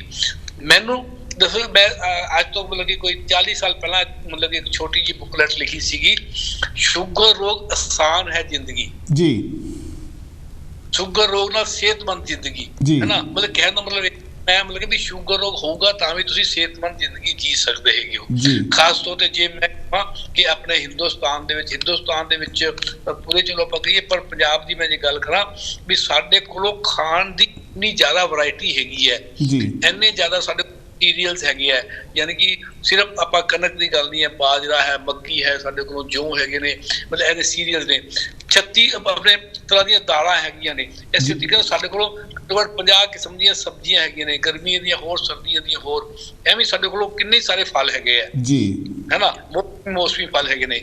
ਤਾਂ ਇਸ ਕਰਕੇ ਬੰਦੇ ਨੂੰ ਮਤਲਬ ਕਿ ਤੁਸੀਂ ਥੋੜਾ ਜਿਹਾ ਮਤਲਬ ਕਿ ਸਮਝਾਓ ਕਰੋ ਨਾ, ਤਾਂ ਤੁਸੀਂ ਦੱਸ ਸਕਦੇ ਹੋ ਕਿ ਬਈ ਤੇਰੇ ਕੋਲ ਬਹੁਤ ਵੈਰਾਈਟੀ ਹੈ ਖਾਣ ਨੂੰ, ਬਹੁਤੀ ਘਬਰਾਉਣ ਦੀ ਗੱਲ ਨਹੀਂ ਹੈਗਾ, ਆਪਣੇ ਹਿੰਦੁਸਤਾਨ 'ਚ ਖਾਣ ਪੀਣ ਦੀ ਕੋਈ ਸਮੱਸਿਆ ਨਹੀਂ ਹੈਗੀ। ਤਾਂ ਇਸ ਕਰਕੇ ਤੂੰ ਮਤਲਬ ਇਹ ਸੋਚ ਕੇ ਪਰੇਸ਼ਾਨ ਨਾ ਹੋ, ਜਦੋਂ ਤਾਂ ਆਪਾਂ ਤਾਂ ਪਰੇਸ਼ਾਨੀ ਘਟਾਣੀ ਹੈ ਨਾ ਬੰਦੇ ਦੀ, ਇਹੀ ਸੈਲਫ ਕੇਅਰ ਦਾ ਤਾਂ ਅਲਟੀਮੇਟਲੀ ਤਾਂ ਇਹੀ ਹੈਗਾ ਵੀ ਤੁਹਾਨੂੰ ਇਹ ਬੋਝ ਨਾ ਲੱਗੇ ਕਿ ਮੈਨੂੰ ਕੋਈ ਬਿਮਾਰੀ ਹੋ ਗਈ ਜੀ। ਪਹਿਲਾਂ ਬੋਝ ਨੂੰ ਘੱਟ ਕਰਨ ਦੀ ਲੋੜ ਹੈਗੀ ਹੈ ਕਿ ਮੈਨੂੰ ਕੋਈ ਬਿਮਾਰੀ ਚਿੰਬੜ ਗਈ ਹੈ, ਜੇ ਆਪਾਂ ਆਮ ਤੌਰ ਤੇ ਸੋਚਦੇ ਹਾਂ ਜਿਵੇਂ ਕਹਿੰਦੇ ਮੈਨੂੰ ਗੋਲੀ ਲੱਗ ਗਈ, ਗੋਲੀ ਲੱਗ ਗਈ ਦਾ ਮਤਲਬ ਜੀ, ਤਾਂ ਇਸ ਤੋਂ ਨਿਕਲਣਾ ਹੈਗਾ। ਉਹਦੇ ਵਾਸਤੇ ਤੁਸੀਂ ਮਤਲਬ ਤੁਸੀਂ ਪਹਿਲਾਂ ਮਤਲਬ ਕਹਿ ਦਿੰਦੇ ਡਾਕਟਰ ਕਹੂਗਾ, ਤੇ ਫਿਰ ਤੁਹਾਨੂੰ ਮਰੀਜ਼ ਜਿਹੜਾ ਹੈਗਾ ਉਹ ਆਪੇ ਨੇ ਆਪ ਹੀ ਉਸ ਤੇ ਮਤਲਬ ਕਿ ਥੋੜਾ ਜਿਹਾ ਕਨਵਿੰਸ ਹੋਊਗਾ ਤੇ ਉਹ ਥੋੜਾ ਜਿਹਾ ਰਾਹਤ ਮਹਿਸੂਸ ਕਰੂਗਾ। ਇਸ ਕਰਕੇ ਨੌਲੇਜ ਹੋਣੀ ਬਹੁਤ ਜ਼ਰੂਰੀ ਹੈਗੀ ਹੈ ਵੀ ਤੁਹਾਨੂੰ ਪੂਰੀ ਨੌਲੇਜ ਹੋਵੇ, ਜਿੱਥੋਂ ਮਰਜ਼ੀ ਤੁਸੀਂ ਇਕੱਠੀ ਕਰੋ। ਅੱਜ ਕੱਲ੍ਹ ਤਾਂ ਚਲੋ ਸਮੇਂ ਦੇ ਨਾਲ ਮਤਲਬ ਕਿ ਇਹਨਾਂ ਬਿਮਾਰੀਆਂ ਨੂੰ ਲੈ ਕੇ ਤੁਹਾਡੇ ਕੋਲ ਲਿਟਰੇਚਰ ਅਵੇਲੇਬਲ ਹੈਗਾ, ਹਿੰਦੀ ਵਿੱਚ ਵੀ ਹੈਗਾ, ਪੰਜਾਬੀ ਵਿੱਚ ਵੀ ਹੈਗਾ, ਚਲੋ ਇੰਗਲਿਸ਼ ਵੀ ਤਾਂ ਮਤਲਬ ਵੀ ਹੁੰਦੀ ਹੈ, ਉਹ ਅਵੇਲੇਬਲ ਹੈਗਾ ਹੀ ਹੈ। ਤੇ ਜਿਹੜੀਆਂ ਰੀਜਨਲ ਲੈਂਗੁਏਜ ਦੇ ਵਿੱਚ ਵੀ ਇਹਨਾਂ ਦਾ ਜਿਹੜਾ ਲਿਟਰੇਚਰ ਅਵੇਲੇਬਲ ਸ਼ੁਰੂ ਹੋ ਗਿਆ ਹੈਗਾ। ਤਾਂ ਇਸ ਕਰਕੇ ਪਹਿਲਾਂ ਤਾਂ ਹੈਗੀ ਹੈ ਆਸਪੈਕਟ ਜਿਹੜਾ ਹੈਗਾ ਤੁਹਾਨੂੰ ਮਤਲਬ ਕਿ ਇਹਦੀ ਨੌਲੇਜ ਹੋਣੀ ਚਾਹੀਦੀ ਹੈਗੀ ਹੈ। ਤਾਂ ਦੂਜੀ ਗੱਲ ਮਤਲਬ ਕਿ ਜੇ ਆਪਾਂ ਸੈਲਫ ਕੇਅਰ ਦੀ ਗੱਲ ਕਰੀਏ, ਇੱਕ ਤਾਂ ਦਵਾਈ ਤਾਂ ਆਪਣੇ ਆਪ ਵਿੱਚ ਮਹੱਤਵਪੂਰਨ ਪੱਖ ਹੈਗਾ ਹੀ ਹੈ ਤੇ ਦੂਸਰਾ ਜਿਹੜਾ ਮਤਲਬ ਕਿ ਨੋਨ ਫਾਰਮਾਸਿਊਟੀਕਲ ਆਸਪੈਕਟ ਮੈਂ ਜਿਹਨੂੰ ਕਹਿੰਦਾ ਕਿ ਗੈਰ ਦਵਾਈਆਂ ਵਾਲੇ ਜਿਹੜੇ ਹੈਗੇ ਨੇ ਆਸਪੈਕਟ, ਉਹ ਵੀ ਬੜੇ ਮਹੱਤਵਪੂਰਨ ਹੈਗੇ ਨੇ। ਜਿਹੜੀ ਆਪਾਂ ਕਹੇ ਕਿ ਹਰੇਕ ਜਿਹੜੀ ਲੰਬੀ ਬਿਮਾਰੀ ਹੈ, ਜਿਹਨੂੰ ਤੁਸੀਂ ਪਹਿਲੇ ਦਿਨ ਹੀ ਕਹਿ ਦੋ ਵੀ ਤੈਨੂੰ ਇਹ ਸਾਰੀ ਉਮਰ ਦਵਾਈ ਖਾਣੀ ਪਊਗੀ। ਕੈਂਸਰ ਦੀ ਗੱਲ ਕਰੀਏ ਜਾਂ ਜਿਹੜਾ ਵੀ ਆਪਾਂ ਗੱਲ ਕਰੀਏ, ਕੈਂਸਰ ਦੀ ਹਰੇਕ ਦਵਾਈ ਦੇ ਹਰੇਕ ਬਿਮਾਰੀ ਦੇ ਉਹਦਾ ਲਾਈਫ ਸਟਾਈਲ ਲਿਖਿਆ ਹੋਇਆ ਹੈ। ਦੇਖੋ ਡਾਇਬਟੀਜ਼ ਦੇ ਵਾਸਤੇ ਆਪਣੀ ਜੇ ਮੰਨ ਲਓ ਕਿ ਸਾਡੇ ਹੁਣ ਹਿੰਦੁਸਤਾਨ ਦੀ ਜਿਹੜੀ ਹੈਗੀ ਹੈ ਐਵਰੇਜ ਔਸਤਨ ਉਮਰ ਜਿਹੜੀ ਹੈਗੀ ਹੈ ਇਸ ਵਕਤ ਤਕਰੀਬਨ 70 ਸਾਲ ਦੇ ਕਰੀਬ ਹੈਗੀ ਹੈ ਜੀ। ਇਹ ਹਰੇਕ ਬਿਮਾਰੀ ਦਾ ਇੱਕ ਹੁੰਦਾ ਹੈਗਾ ਪ੍ਰੋਗਨੋਸਿਸ ਵੀ ਇਸ ਬਿਮਾਰੀ ਦਾ ਤੁਸੀਂ ਕਿੰਨਾ ਸਮਾਂ ਜੀ ਸਕਦੇ ਹੈਗੇ ਜੀ। ਤਾਂ ਜੇ ਜਿਹੜੀ ਇਹ ਡਾਇਬਟੀਜ਼ ਹੈਗੀ ਹੈ, ਜਿਵੇਂ ਉਹਦੀ ਗੱਲ ਕਰਾਂ ਤਾਂ ਉਹਦੇ ਵਾਸਤੇ ਤੁਹਾਨੂੰ ਮਿਲੂਗਾ ਵੀ ਤੁਸੀਂ ਜਿੰਨੀ ਆਮ ਆਦਮੀ ਦੀ ਉਮਰ ਹੈ, ਤੁਹਾਡੀ ਉਮਰ 10 ਸਾਲ ਘੱਟ ਹੈ। ਅੱਛਾ ਜੀ। ਹਾਂ, ਮਤਲਬ ਕਿ ਜੇ ਉਹ ਗੱਲ ਹੈਗੀ, ਪਰ ਜੇ ਤੁਸੀਂ ਮਤਲਬ ਕਿ ਆਪਣਾ ਸੈਲਫ ਕੇਅਰ ਦੇ ਉੱਤੇ ਜ਼ੋਰ ਦਿੰਦੇ ਹੈਗੇ ਹੋ ਤਾਂ ਫਿਰ ਤੁਸੀਂ ਇਹ ਜਿਹੜਾ ਗੈਪ ਹੈਗਾ ਇਹਨੂੰ ਘੱਟ ਕਰ ਸਕਦੇ ਹੈਗੇ। ਫਿਰ ਤੁਸੀਂ ਨੀਅਰ ਆਦਮੀ ਦੇ ਬਿਲਕੁਲ ਬਰਾਬਰ ਜ਼ਿੰਦਗੀ ਜਿਹੜੀ ਹੈਗੀ ਨਾ ਉਹ ਜੀ ਸਕਦੇ ਹੈਗੇ ਹੈ ਨਾ ਜੀ। ਹਾਂ, ਜੇ ਤੁਸੀਂ ਮਤਲਬ ਕਿ ਸੈਲਫ ਕੇਅਰ ਤੇ ਉਹਦੇ ਵਿੱਚ ਮੈਡੀਸਨ ਤਾਂ ਹੈਗੀ ਹੈ, ਦੂਜਾ ਆਪਾਂ ਕਹਿੰਦੇ ਮੋਟੇ ਆਸਪੈਕਟ ਜਿਹੜੇ ਹੈਗੇ ਨੇ ਖੁਰਾਕ ਹੈਗਾ ਤੇ ਐਕਸਰਸਾਈਜ਼ ਹੈਗੀ ਹੈ। ਪਰ ਇਸ ਤੋਂ ਇਲਾਵਾ ਜਿਹੜੀ ਮਾਨਸਿਕ ਤਣਾਅ ਹੈਗਾ, ਡਿਪਰੈਸ਼ਨ ਹੈਗਾ ਤੁਹਾਡਾ, ਜਿਹੜਾ ਨਾਲੋਂ ਨਾਲ ਉਸੇ ਵਕਤ ਹੀ ਜੁੜ ਜਾਂਦਾ ਹੈ ਜਦੋਂ ਤੁਹਾਨੂੰ ਇਹ ਲੱਗਦਾ ਕਿ ਮੈਂ ਸਾਰੀ ਉਮਰ ਬਿਮਾਰ ਰਹਿਣ ਵਾਲਾ ਬੰਦਾ ਹੈਗਾ ਜੀ, ਹੈ ਨਾ। ਤਾਂ ਫਿਰ ਤੁਸੀਂ ਇੱਕ ਹੈਗਾ ਕਿ ਆਪਣੀ ਉਸ ਪੱਖ ਨੂੰ ਥੋੜਾ ਜਿਹਾ ਕਰਨ ਦੇ ਵਾਸਤੇ ਮਤਲਬ ਕਿ ਰੁਝੇਵਾਂ ਰੱਖਣਾ ਇੱਕ ਬੜਾ ਇੰਪੋਰਟੈਂਟ ਆਸਪੈਕਟ ਹੈਗਾ ਵੀ ਤੁਸੀਂ ਆਪਣਾ ਕੋਈ ਇੱਕ ਜ਼ਿੰਦਗੀ 'ਚ ਇੱਕ ਵਧੀਆ ਜਿਹੜਾ ਮਤਲਬ ਕੀ ਕਹਿ ਲਓ ਕਿ ਇੱਕ ਨਾਰਮਲ ਡਿਊਟੀ ਤੋਂ ਇਲਾਵਾ ਕੋਈ ਇੱਕ ਵੱਖਰਾ ਮਤਲਬ ਕਿ ਸੋਸ਼ਲ ਜਿਹੜਾ ਹੈਗਾ ਆਸਪੈਕਟ ਆਪਣੇ ਜ਼ਿੰਦਗੀ 'ਚ ਜੋੜ ਦਿਓ, ਉਹ ਬੜੀ ਤੁਹਾਨੂੰ ਮਤਲਬ ਕਿ ਮਦਦ ਕਰਦਾ ਹੈਗਾ ਜੀ। ਜੀ ਬਿਲਕੁਲ ਸੰਸਥਾ ਦੇ ਨਾਲ। ਹਾਂਜੀ, ਤੁਸੀਂ ਜਾਰੀ ਰੱਖੋ ਗੱਲ ਆਪਣੀ। ਹਾਂਜੀ, ਮੈਂ ਕਿਹਾ ਕਿਸੇ ਵੀ ਸੰਸਥਾ ਦੇ ਨਾਲ ਆਪਣੇ ਆਪ ਨੂੰ ਜੋੜ ਕੇ ਰੱਖਣਾ, ਉੱਥੇ ਜਾ ਕੇ ਲੋਕਾਂ ਨੂੰ ਮਿਲਣਾ, ਇਹ ਮਦਦ ਕਰੋਗੇ ਜਿੱਥੇ ਖਾਸ ਤੌਰ ਤੇ ਓਲਡ ਏਜ ਹੈਗਾ, ਕੋਈ ਮਤਲਬ ਕਿ ਹੈ ਨਾ ਪੇਸ਼ੈਂਟ ਕੇਅਰ ਹਸਪਤਾਲ ਥਾਂ ਹੈਗੀ ਹੈ, ਪਿੰਗਲਵਾੜਾ ਟਾਈਪ ਸੰਸਥਾਵਾਂ ਹੈਗੀਆਂ ਨੇ ਜਿੱਥੇ ਤੁਸੀਂ ਜਾ ਕੇ ਘੰਟਾ 2 ਘੰਟੇ ਆਪਣੇ ਜਿੰਨਾ ਵੀ ਸਮਾਂ ਤੁਹਾਡੇ ਕੋਲ ਹੈਗਾ ਤੁਸੀਂ ਜਾ ਕੇ ਉਹਨਾਂ ਦੇ ਵਿੱਚ ਬੈਠ ਕੇ ਉਹਨਾਂ ਦਾ ਕੰਮ ਆਉਂਦੇ ਹੋ, ਉਹਨਾਂ ਦੇ ਇਹੋ ਜਿਹਾ ਕੋਈ ਸੰਸਥਾ ਜੁਆਇਨ ਕਰਕੇ ਤੇ ਤੁਸੀਂ ਸੋਸ਼ਲ ਐਕਟੀਵਿਟੀ ਮਤਲਬ ਕਿ ਕੋਈ ਵੀ ਰੱਖ ਕੇ ਨਾ ਤੁਸੀਂ ਕਰ ਸਕਦੇ ਹੋ। ਇਸ ਤੋਂ ਇਲਾਵਾ ਲਿਟਰੇਚਰ ਵੀ ਆਪਣੇ ਆਪ ਦੇ ਵਿੱਚ ਪੜ੍ਹਨਾ ਜਿਹੜਾ ਹੈਗਾ, ਸਾਹਿਤ ਵੀ ਅੱਜ ਕੱਲ੍ਹ ਇੱਕ ਹੈਗਾ ਕਿ ਸਾਹਿਤ ਦਾ ਮਤਲਬ ਕਿ ਜਿਹੜੀ ਹੈਗੀ ਹੈ ਉਹ ਸਿਹਤ ਦੇ ਨਾਲ ਉਹਦਾ ਜੁੜਾਵ ਜਿਹੜਾ ਹੈਗਾ ਉਹ ਸਾਹਮਣੇ ਆ ਰਿਹਾ ਹੈਗਾ। ਇਹਨੂੰ ਮਤਲਬ ਕਿ ਆਪਾਂ ਜਿਵੇਂ ਕਹਿੰਦੇ ਥੈਰੇਪੀ ਹੈਗੀ, ਉਹ ਥੈਰੇਪੀ ਹੈ, ਇਹ ਬਿਬਲੀਓਥੈਰੇਪੀ ਕਹਿੰਦੇ ਹੈਗੇ ਆ। ਯਾਨੀ ਕਿ ਤੁਸੀਂ ਸਾਹਿਤ ਪੜ੍ਹਦੇ ਹੈਗੇ ਹੋ, ਸਾਹਿਤ ਪੜ੍ਹਦੇ ਵੀ ਤੁਸੀਂ ਮਤਲਬ ਕਿ ਆਪਣੇ ਆਪ ਨੂੰ ਇੱਕ ਵਧੀਆ ਰਾਹਤ ਮਹਿਸੂਸ ਕਰਦੇ ਹੋ। ਖਾਸ ਤੌਰ ਤੇ ਜੇ ਤੁਸੀਂ ਮਹਾਨ ਲੋਕਾਂ ਦੀਆਂ ਜੀਵਨੀ ਪੜ੍ਹਦੇ ਹੋ, ਜਿਹੜਾ ਬਾਇਓਗ੍ਰਾਫੀ ਵਾਲਾ ਸਾਹਿਤ ਹੈਗਾ, ਚਾਹੇ ਸਵੈ ਜੀਵਨੀ ਜਾਂ ਕਿਸੇ ਵੱਲੋਂ ਲਿਖੀ ਜੀਵਨੀ ਹੈਗੀ ਹੈ, ਤੁਸੀਂ ਉਹ ਪੜ੍ਹਦੇ ਹੋ, ਮਤ ਮਿਲਦੀ ਹੈਗੀ ਹੈ ਤੁਹਾਨੂੰ ਇੱਕ ਵਧੀਆ ਮਤਲਬ ਕਿ ਤਰੀਕਾ ਉਪਲਬਧ ਹੈਗਾ। ਮੈਂ ਤੁਹਾਨੂੰ ਦੱਸਦਾ ਕਿ ਵੀ ਇਹ ਦੇਖਣ 'ਚ ਆਇਆ ਹੈਗਾ ਕਿ ਖਾਸ ਤੌਰ ਤੇ ਕੈਂਸਰ ਦੇ ਮਰੀਜ਼ਾਂ ਦੇ ਵਿੱਚ ਦੇਖਿਆ ਹੈਗਾ ਵੀ ਜੇ ਕੈਂਸਰ ਦੇ ਮਰੀਜ਼ ਨੂੰ ਤੁਸੀਂ ਕਹੋ ਵੀ ਤੂੰ ਮਤਲਬ ਕਿ ਨਾ ਮਤਲਬ ਕਿ ਵੱਧ ਤੋਂ ਵੱਧ ਮਤਲਬ ਕਿ 3 ਜਾਂ 4 ਸਾਲ ਜੀਏਗਾ, ਇੰਨੀ ਕੁ ਲਾਈਫ ਹੈਗੀ ਇਸ ਬਿਮਾਰੀ ਦੀ, ਹੈ ਨਾ। ਤੇ ਪਰ ਜੇ ਉਧਰ ਸੋਚੇ ਕਿ ਵੀ ਮੈਂ ਤਾਂ ਹੁਣ 3-4 ਸਾਲ ਹੋ ਗਏ ਤੇ ਉਹ ਘਰੇ ਬੈਠਾ ਪਿਆ ਰਹੇ ਵੀ ਮੈਂ ਤਾਂ ਹੁਣ 3-4 ਸਾਲ ਚ ਮਰ ਜਾਣਾ, ਤੇ ਇਹੀ ਸੋਚਦਾ ਰਹੇ ਤਾਂ ਉਹ ਸੋਚਦਾ ਕਿ 3-4 ਸਾਲ ਵੀ ਨਾ ਜੀਏ। ਦੂਜੇ ਪਾਸੇ ਬੰਦਾ ਕਹਿੰਦਾ ਕਿ ਮੈਂ 3-4 ਸਾਲ ਜੀਣਾ ਹੈਗਾ ਤੇ ਮੈਂ ਕੁਝ ਕਰ ਲਵਾਂ, ਲੋਕਾਂ 'ਚ ਜਾ ਕੇ ਉਹਨਾਂ ਦੀ ਮਦਦ ਕਰ ਲਵਾਂ, ਉਹਨਾਂ 'ਚ ਜਾ ਕੇ ਵਿਚਰ ਲਵਾਂ। ਉਹ ਲੋਕੀ ਜਿਹੜੇ ਨੇ ਉਹ 10-10 ਸਾਲ ਯਾਨੀ ਕਿ ਵੀ ਜੀਂਦੇ ਹੋਏ ਦੇਖੇ ਗਏ ਹੈਗੇ ਨੇ। ਇਹ ਮਤਲਬ ਆਮ ਦੇਖਣ 'ਚ ਆਇਆ ਹੈਗਾ। ਤੇ ਕਹਿਣ ਦਾ ਮਤਲਬ ਇਹ ਕਿ ਵੀ ਤੁਸੀਂ ਇੱਕ ਆਪਣੇ ਆਪ ਨੂੰ ਇਹ ਭੁੱਲ ਜਾਣਾ ਕਿ ਮੈਨੂੰ ਕੋਈ ਬਿਮਾਰੀ ਹੈਗੀ ਹੈ। ਇਹ ਆਪਣੇ ਆਪ ਵਿੱਚ ਇੱਕ ਬਹੁਤ ਵੱਡਾ ਮਤਲਬ ਕਿ ਇੱਕ ਰਾਹਤ ਵਾਲਾ, ਦਵਾਈਆਂ ਤੋਂ ਵੱਧ ਕੰਮ ਕਰਨ ਵਾਲਾ ਆਸਪੈਕਟ ਹੈਗਾ। ਜੇ ਤੁਸੀਂ ਆਪਣੀ ਬਿਮਾਰੀ ਨੂੰ ਭੁੱਲ ਕੇ ਤੇ ਤੁਸੀਂ ਉਸ ਸਮੇਂ ਨੂੰ ਕਿਸੇ ਵਧੀਆ ਸਾਰਥਕ ਕੰਮਾਂ ਦੇ ਵਿੱਚ ਇਸਤੇਮਾਲ ਕਰਦੇ ਹੈਗੇ ਹੋ, ਤਾਂ ਇਹ ਆਸਪੈਕਟ ਸਾਰੇ ਇਹ ਸੈਲਫ ਕੇਅਰ ਦੇ ਆਸਪੈਕਟ ਹੈਗੇ ਨੇ। ਸਿੱਧੇ ਉਸ ਤਰੀਕੇ ਨਾਲ ਆਪਾਂ ਕਹੀਏ ਕਿ ਦਵਾਈਆਂ ਨਾਲ ਇਹ ਗੱਲਾਂ ਠੀਕ ਹੈ ਕਿ ਸਾਡੇ ਮੈਡੀਕਲ 'ਚ ਉਸ ਤਰ੍ਹਾਂ ਨਹੀਂ ਆਉਂਦੀਆਂ, ਜਿਵੇਂ ਡਾਕਟਰ ਕਹੇ ਕਿ ਵੀ ਤੂੰ ਯਾਰ ਕੋਈ ਸੰਸਥਾ ਜੁਆਇਨ ਕਰ ਲੈ ਜਾਂ ਕੁਛ ਕਰ ਲੈ। ਤੇ ਸਾਈਕੋਲੋਜੀ ਦੇ ਵਿੱਚ ਵੈਸੇ ਵੀ ਇੱਕ ਆਸਪੈਕਟ ਹੈਗਾ, ਕਿਉਂਕਿ ਮੇਰੀ ਥੋੜੀ ਜਿਹੀ ਜਿਹੜੀ ਪਿਛੋਕੜ ਹੈਗਾ ਜਾਂ ਮੇਰੀ ਥੋੜੀ ਜਿਹੀ ਪੜ੍ਹਾਈ ਸਾਈਕੋਲੋਜੀ ਦੀ ਹੈਗੀ ਹੈ ਵੀ ਜਦੋਂ ਤੁਸੀਂ ਮਤਲਬ ਕਿ ਆਪਣੇ ਆਪ ਨੂੰ ਥੋੜਾ ਜਿਹਾ ਇਹ ਦੇਖੋ ਕਿ ਤੁਹਾਨੂੰ ਕਿਹੜਾ ਕੰਮ ਕਰਕੇ ਖੁਸ਼ੀ ਮਿਲਦੀ ਹੈਗੀ, ਬਿਲਕੁਲ। ਤੇ ਤੁਸੀਂ ਜੇ ਕਿਸੇ ਨੂੰ ਕਹੋ ਵੀ ਤੂੰ ਨਾ ਮਤਲਬ ਕਿ ਹੁਣ ਤੇਰਾ ਹੁਣ ਸਮਾਂ ਘੱਟ ਹੈਗਾ ਜਾਂ ਤੈਨੂੰ ਇਹ ਬਿਮਾਰੀ ਲੱਗ ਗਈ ਹੈ, ਤੂੰ ਰੋਜ਼ ਨਾ ਸ਼ਾਮ ਨੂੰ ਘੰਟਾ ਗੁਰਦੁਆਰੇ ਜਾ ਕੇ ਕੀਰਤਨ ਸੁਣਿਆ ਕਰ, ਹੋ ਸਕਦਾ ਕਿ ਉਹਨੂੰ ਇਹ ਪਸੰਦ ਨਾ ਹੋਵੇ ਤੇ ਉਹਨੂੰ ਮਤਲਬ ਕਿ ਗੁਰਦੁਆਰੇ ਜਾਣਾ ਚੰਗਾ ਨਾ ਲੱਗਦਾ ਹੋਵੇ ਤਾਂ ਤੁਸੀਂ ਸੁਝਾਅ ਨਹੀਂ ਦੇ ਸਕਦੇ। ਗੱਲ ਉਹਨੂੰ ਇਹ ਕਹਿਣ ਦੀ ਲੋੜ ਹੈ ਵੀ ਜਿਹੜਾ ਕੰਮ ਤੈਨੂੰ ਖੁਸ਼ੀ ਦਿੰਦਾ ਹੈਗਾ ਤੂੰ ਉਹ ਕੰਮ ਇੱਕ ਲੱਭ ਤੇ ਉਹ ਕੰਮ ਤੂੰ ਕਰ। ਕਿਤਾਬ ਪੜ੍ਹਨਾ ਤੈਨੂੰ ਖੁਸ਼ੀ ਦੇ ਸਕਦਾ ਹੈਗਾ ਤੇ ਗੁਰਦੁਆਰੇ ਜਾਣਾ ਵੀ ਖੁਸ਼ੀ ਦੇ ਸਕਦਾ ਹੈਗਾ, ਜਾਂ ਕਿਸੇ ਪਾਰਕ 'ਚ ਬੈਠ ਕੇ ਆਪਣੀ ਉਮਰ ਦੇ ਜਿਹੜੇ ਬੰਦੇ ਨੇ ਉਹਨਾਂ ਦੇ ਬੈਠ ਕੇ ਘੰਟਾ ਕੁ ਬਿਤਾ ਕੇ ਆ ਜਾਣਾ, ਜਾਂ ਉੱਥੇ ਖੇਡਦੇ ਹੋਏ ਬੱਚਿਆਂ ਦੇ ਨਾਲ ਮਤਲਬ ਕਿ ਬੈਠ ਕੇ ਉਹਨਾਂ ਨਾਲ ਗੱਪਸ਼ਪ ਮਾਰਿਆ ਜਾਂ ਉਹਨਾਂ ਨੂੰ ਕਹਾਣੀਆਂ ਸੁਣਾਇਆ ਨਾ। ਕੋਈ ਵੀ ਇਹ ਉਹੀ ਗੱਲ ਵੀ ਇਹਦੀ ਕੋਈ ਬਣੀ ਬਣਾਈ ਉਸ ਤੋਂ ਦੀ ਟ੍ਰੀਟਮੈਂਟ ਨਹੀਂ ਹੈਗੀ ਮੈਂ ਲਿਖ ਦੇਵਾਂ ਕਿ ਆਹ ਕਰੋ। ਹਰੇਕ ਨੂੰ ਆਪਣੇ ਆਪ ਨਾਲ ਮਤਲਬ ਕਿ ਗੱਲ ਕਰਕੇ ਪਤਾ ਕਰਨਾ ਚਾਹੀਦਾ। ਹਰੇਕ ਨੂੰ ਪਤਾ ਹੁੰਦਾ ਹੈ, ਬੰਦਾ ਗੱਲਾਂ ਵਿੱਚ ਦੱਸ ਵੀ ਦਿੰਦਾ ਹੈਗਾ ਯਾਰ ਮੈਂ ਕਿਸੇ ਦੋਸਤ ਨੂੰ ਮਿਲਣ ਜਾਣਾ ਨਾ ਜਿੱਦਣ ਉਸ ਦਿਨ ਮੈਨੂੰ ਬੜਾ ਵਧੀਆ ਲੱਗਦਾ ਹੈਗਾ। ਫਿਰ ਤੁਸੀਂ ਉਹ 2-4 ਦੋਸਤ ਦੇਖ ਲਓ ਆਪਣੀ ਜ਼ਿੰਦਗੀ ਦੇ ਵਿੱਚ, ਮੁਹੱਲੇ ਵਿੱਚ ਦੇਖ ਲਓ, ਸ਼ਹਿਰ 'ਚ ਦੇਖ ਲਓ, ਜਿੱਥੇ ਤੁਸੀਂ ਜਾ ਕੇ ਮਤਲਬ ਕਿ ਜਾ ਕੇ ਆਪਣੇ ਮਨ ਦੀਆਂ ਗੱਲਾਂ ਮਤਲਬ ਕਿਤੇ ਫਿਰ ਤੁਸੀਂ ਆਪਣੇ ਆਪ ਨੂੰ ਵਧੀਆ ਮਹਿਸੂਸ ਕਰਦੇ ਹੈਗੇ ਹੋ, ਹੈ ਨਾ। ਕਈਆਂ ਨੂੰ ਮਤਲਬ ਠੀਕ ਹੈ ਜੇ ਕਿਸੇ ਕੋਲ ਸਮਰੱਥਾ ਹੋਵੇ ਤਾਂ ਆਪਾਂ ਕਹਿੰਦੇ ਵੀ ਲੌਂਗ ਡਰਾਈਵ ਤੇ ਤੁਸੀਂ ਚਲੇ ਜਾਓ ਤਾਂ ਬੰਦੇ ਦਾ ਮਨ ਖੁਸ਼ ਹੋ ਜਾਂਦਾ ਹੈਗਾ। ਬਾਹਰ ਜਾ ਕੇ ਕਿਸੇ ਖੋਖੇ ਤੇ ਬੈਠ ਕੇ ਚਾਹ ਪੀ ਆਏ, ਉੱਥੇ ਤੁਹਾਨੂੰ ਲੱਗਿਆ ਬੜਾ ਵਧੀਆ ਹੋ ਗਿਆ। ਤਾਂ ਕਹਿਣ ਦਾ ਮਤਲਬ ਵੀ ਇਹ ਇੱਕ ਆਸਪੈਕਟ ਮਤਲਬ ਕਿ ਲੱਭ ਕੇ ਵੀ ਨਾ ਤੁਸੀਂ ਕਹਿਣ ਦਾ ਮਤਲਬ ਆਪਣਾ ਹੈਗਾ ਕਿ ਜਿਹੜੀ ਆਪਣੇ ਬਿਮਾਰੀ ਹੈ ਨਾ ਉਹਨੂੰ ਕਿਸੇ ਤਰੀਕੇ ਦੇ ਨਾਲ ਭੁੱਲਣ ਦੀ ਗੱਲ ਹੈਗੀ ਹੈ। ਜੀ ਬਿਲਕੁਲ, ਇਹ ਬੜਾ ਮਹੱਤਵਪੂਰਨ। ਹਾਂਜੀ ਡਾਕਟਰ ਸਾਹਿਬ, ਇਹ ਜਿਹੜੀਆਂ ਛੋਟੀਆਂ ਗੱਲਾਂ ਆ, ਇਹ ਦਵਾਈ ਜਿੰਨੀਆਂ ਹੀ ਅਸਰਦਾਇਕ ਹੁੰਦੀਆਂ, ਛੋਟੀਆਂ ਤਬਦੀਲੀਆਂ ਜਿਹੜੀਆਂ ਹੈਗੀਆਂ ਉਹ ਬਹੁਤ ਵੱਡਾ ਅਸਰ ਦਿਖਾਉਂਦੀਆਂ। ਆਪਾਂ ਪਿਛਲੇ ਹਫ਼ਤੇ ਵੀ ਗੱਲ ਕੀਤੀ ਸੀ ਕਿ ਆਪਾਂ ਆਦਤਾਂ ਕਿੱਦਾਂ ਬਦਲ ਸਕਦੇ ਹਾਂ, ਉਹਦੇ ਬਾਰੇ ਵੀ ਤੁਸੀਂ ਡੀਟੇਲ ਦੇ ਵਿੱਚ ਸਾਨੂੰ ਦੱਸਿਆ ਸੀਗਾ। ਅੱਜ ਅਸੀਂ ਇਸੇ ਜੇ ਉਸ ਗੱਲ ਨੂੰ ਤੁਹਾਡੀ ਆਪਣੇ ਪਿਛਲੇ ਹਫ਼ਤੇ ਦੀ ਗੱਲ ਨੂੰ ਜੋੜੀਏ, ਉਹਦੇ 'ਚ ਇਹ ਹੁੰਦਾ ਕਿ ਜਦੋਂ ਸਾਨੂੰ ਕੋਈ ਬਿਮਾਰੀ ਜਿਹੜੀ ਹੈਗੀ ਆ ਲੰਬੇ ਸਮੇਂ ਦੀ ਕੋਈ ਲੱਗਦੀ ਆ ਤੇ ਉਹਦਾ ਮਤਲਬ ਇਹ ਨਹੀਂ ਹੁੰਦਾ ਕਿ ਤੁਹਾਡੀ ਜਿਹੜੀ ਜ਼ਿੰਦਗੀ ਆ ਉਹਦੇ ਵਿੱਚ ਸਿਰਫ ਹੁਣ ਨਿਰਾਸ਼ਾ ਹੀ ਨਿਰਾਸ਼ਾ ਆ। ਜਿਵੇਂ ਡਾਕਟਰ ਸਾਹਿਬ ਉਹਨਾਂ ਨੇ ਕਿਹਾ ਕਿ ਅਗਰ ਡਾਇਬੀਟੀਜ਼ ਤੁਹਾਨੂੰ ਹੁੰਦੀ ਆ, ਇੱਕ ਐਗਜ਼ਾਮਪਲ ਦੇ ਤੌਰ ਤੇ ਜਿਹੜੀ ਡਾਕਟਰ ਸਾਹਿਬ ਨੇ ਦੱਸਿਆ ਵੀ ਹਿੰਦੁਸਤਾਨ ਦੇ ਵਿੱਚ ਜਿਹੜੀ ਕਿਸੇ ਵੀ ਵਿਅਕਤੀ ਦੀ ਔਸਤਨ ਜ਼ਿੰਦਗੀ ਜਿਹੜੀ ਹੈਗੀ ਆ ਉਹ 70 ਸਾਲ ਮੰਨੀ ਗਈ ਆ। ਤੇ ਅਗਰ ਤੁਸੀਂ ਇਹ ਛੋਟੀਆਂ ਤਬਦੀਲੀਆਂ ਕਰਦੇ ਆ, ਤੁਸੀਂ ਸੈਲਫ ਕੇਅਰ ਕਰਦੇ ਆ ਤੇ ਤੁਸੀਂ ਸ਼ੂਗਰ ਦੇ ਨਾਲ ਵੀ ਜਿਹੜੀ ਹੈਗੀ ਆ ਤੁਹਾਡੀ ਜਿਹੜੀ ਔਸਤਨ ਲਾਈਫ ਆ ਉਹ ਵੀ 70 ਸਾਲ ਹੋ ਸਕਦੀ ਆ। ਨਹੀਂ ਤਾਂ ਅਗਰ ਤੁਸੀਂ ਸਾਰਾ ਕੁਝ ਛੱਡ ਕੇ ਦਿਲ ਢਾਹ ਕੇ ਬਹਿ ਜਾਂਦੇ ਆ ਤੇ ਸ਼ਾਇਦ ਉਹਦਾ ਜਿੱਦਾਂ ਡਾਕਟਰ ਸਾਹਿਬ ਉਹਨਾਂ ਨੇ ਜ਼ਿਕਰ ਕੀਤਾ ਸੀ ਕਿ ਉਹ 5-7-10 ਸਾਲ ਜਿਹੜੀ ਹੈਗੀ ਤੁਹਾਡੀ ਉਮਰ ਘੱਟ ਜਾਵੇ। ਸੋ ਇਸ ਕਰਕੇ ਜਿਹੜਾ ਸੈਲਫ ਮੈਨੇਜਮੈਂਟ ਦਾ ਕਨਸੈਪਟ ਹੈਗਾ ਕਿ ਜਿਹੜਾ ਤੁਹਾਡਾ ਆਪਣਾ ਰੋਲ ਹੈਗਾ ਉਹ ਬਹੁਤ ਵੱਡਾ ਹੈਗਾ। ਸੋ ਤੁਹਾਨੂੰ ਉਹਨੂੰ ਜ਼ਰੂਰ ਪਛਾਣਨਾ ਚਾਹੀਦਾ। ਜਿਹੜੀਆਂ ਲੰਬੇ ਸਮੇਂ ਦੀਆਂ ਬਿਮਾਰੀਆਂ ਹੈਗੀਆਂ ਉਹ ਤੁਹਾਡੇ ਲਈ ਕੋਈ ਡੈਥ ਸੈਂਟੈਂਸ ਨਹੀਂ ਹੈਗਾ, ਤੁਹਾਡੇ ਲਈ ਉਹ ਮੌਤ ਦੀ ਸਜ਼ਾ ਨਹੀਂ ਹੈ, ਕਿਉਂਕਿ ਅਸੀਂ ਮਨੁੱਖਾਂ ਹਰ ਮਨੁੱਖ ਨੇ ਕਿਸੇ ਨੂੰ ਕਿਸੇ ਦਿਨ ਜਾਣਾ ਹੈਗਾ।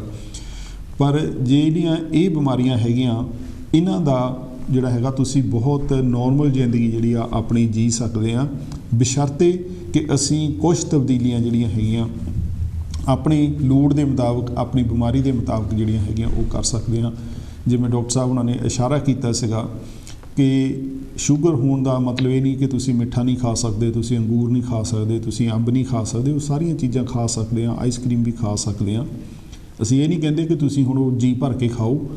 ਅਸੀਂ ਇਹ ਕਹਿੰਦੇ ਹਾਂ ਕਿ ਉਹਨੂੰ ਸੈਲਫ ਕੇਅਰ ਦੇ ਵਿੱਚ ਜਦੋਂ ਤੁਸੀਂ ਲੈ ਕੇ ਆਓਗੇ ਤਾਂ ਤੁਸੀਂ ਉਹ ਜਿਹੜਾ ਆਪਣਾ ਜ਼ਿੰਦਗੀ ਜਿਉਣ ਦਾ ਮਜ਼ਾ ਆ ਉਹ ਤੁਸੀਂ ਕੰਟੀਨਿਊ ਜਿਹੜਾ ਰੱਖ ਸਕਦੇ ਹਾਂ।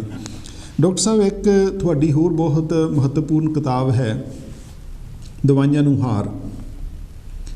ਉਹ ਸ਼ਾਇਦ ਇਸੇ ਹੀ ਵਿਸ਼ੇ ਨੂੰ ਛੂਹੰਦੀ ਆ। ਸੋ ਸਾਡੇ ਦਰਸ਼ਕਾਂ ਨੂੰ ਕੁਛ ਉਹਦੇ ਬਾਰੇ ਦੱਸੋਗੇ ਤੇ ਸੈਲਫ ਮੈਨੇਜਮੈਂਟ ਦੇ ਨਾਲ ਉਹਦੀ ਗੱਲ ਜਾਂ ਤਾਰ ਜਿਹੜੀ ਆ ਉਹ ਕਿੱਥੇ ਜੁੜਦੀ ਆ?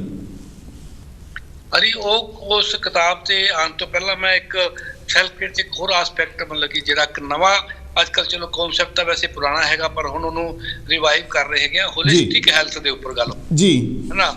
ਜਦੋਂ ਅਸੀਂ ਸੈਲਫ ਕੇਅਰ ਦੀ ਗੱਲ ਕਰਦੇ ਆ ਤਾਂ ਮਤਲਬ ਕਿ ਸਾਨੂੰ ਇਹ ਲੱਗਦਾ ਕਿ ਵੀ ਮੈਨੂੰ ਡਾਇਬਟੀਜ਼ ਹੋਈ ਹੈ ਤੇ ਅਸੀਂ ਮਤਲਬ ਕਿ ਦਵਾਈ ਖਾਣੀ ਹੈਗੀ ਹੈ ਜਾਂ ਗੋਲੀ ਖਾਣੀ ਹੈ ਜਾਂ ਵੱਧ ਤੋਂ ਵੱਧ ਖਾਣ ਪੀਣ ਦੇ 'ਚ ਮਾੜੀ ਮੋਟੀ ਤਬਦੀਲੀ ਕਰਨੀ ਹੈਗੀ ਹੈ।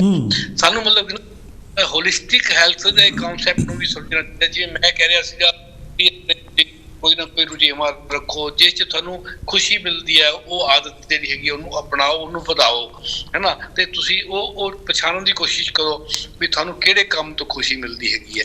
ਤਾਂ ਮਤਲਬ ਕਿ ਜਿਹੜੀ ਹੈਲਥ ਮਤਲਬ ਕਿ ਸਾਡੀ ਸਮਝ ਹੈਗੀ ਹੈ ਉਹਦੇ ਵਿੱਚ ਵੀ ਇੱਕ ਸਰੀਰਕ ਸਿਹਤ ਹੈਗੀ, ਇੱਕ ਮਾਨਸਿਕ ਸਿਹਤ ਹੈਗੀ ਹੈ ਤੇ ਇਹ ਤਾਂ ਅਸੀਂ ਚਲੋ ਦੋਵੇਂ ਥੋੜੀ ਹੁਣ ਸਮਝੀ ਹੈਗੀ ਨੇ। ਇੱਕ ਸਮਾਜਿਕ ਸਿਹਤ ਵੀ ਹੈਗੀ ਜੀ। ਸਮਾਜਿਕ ਸਿਹਤ ਮੈਂ ਜੋ ਸਮਝਦਾ ਉਹ ਹੈਗੀ ਹੈ ਸਾਡੇ ਰਿਸ਼ਤਿਆਂ ਦੀ ਸਿਹਤ ਜੀ।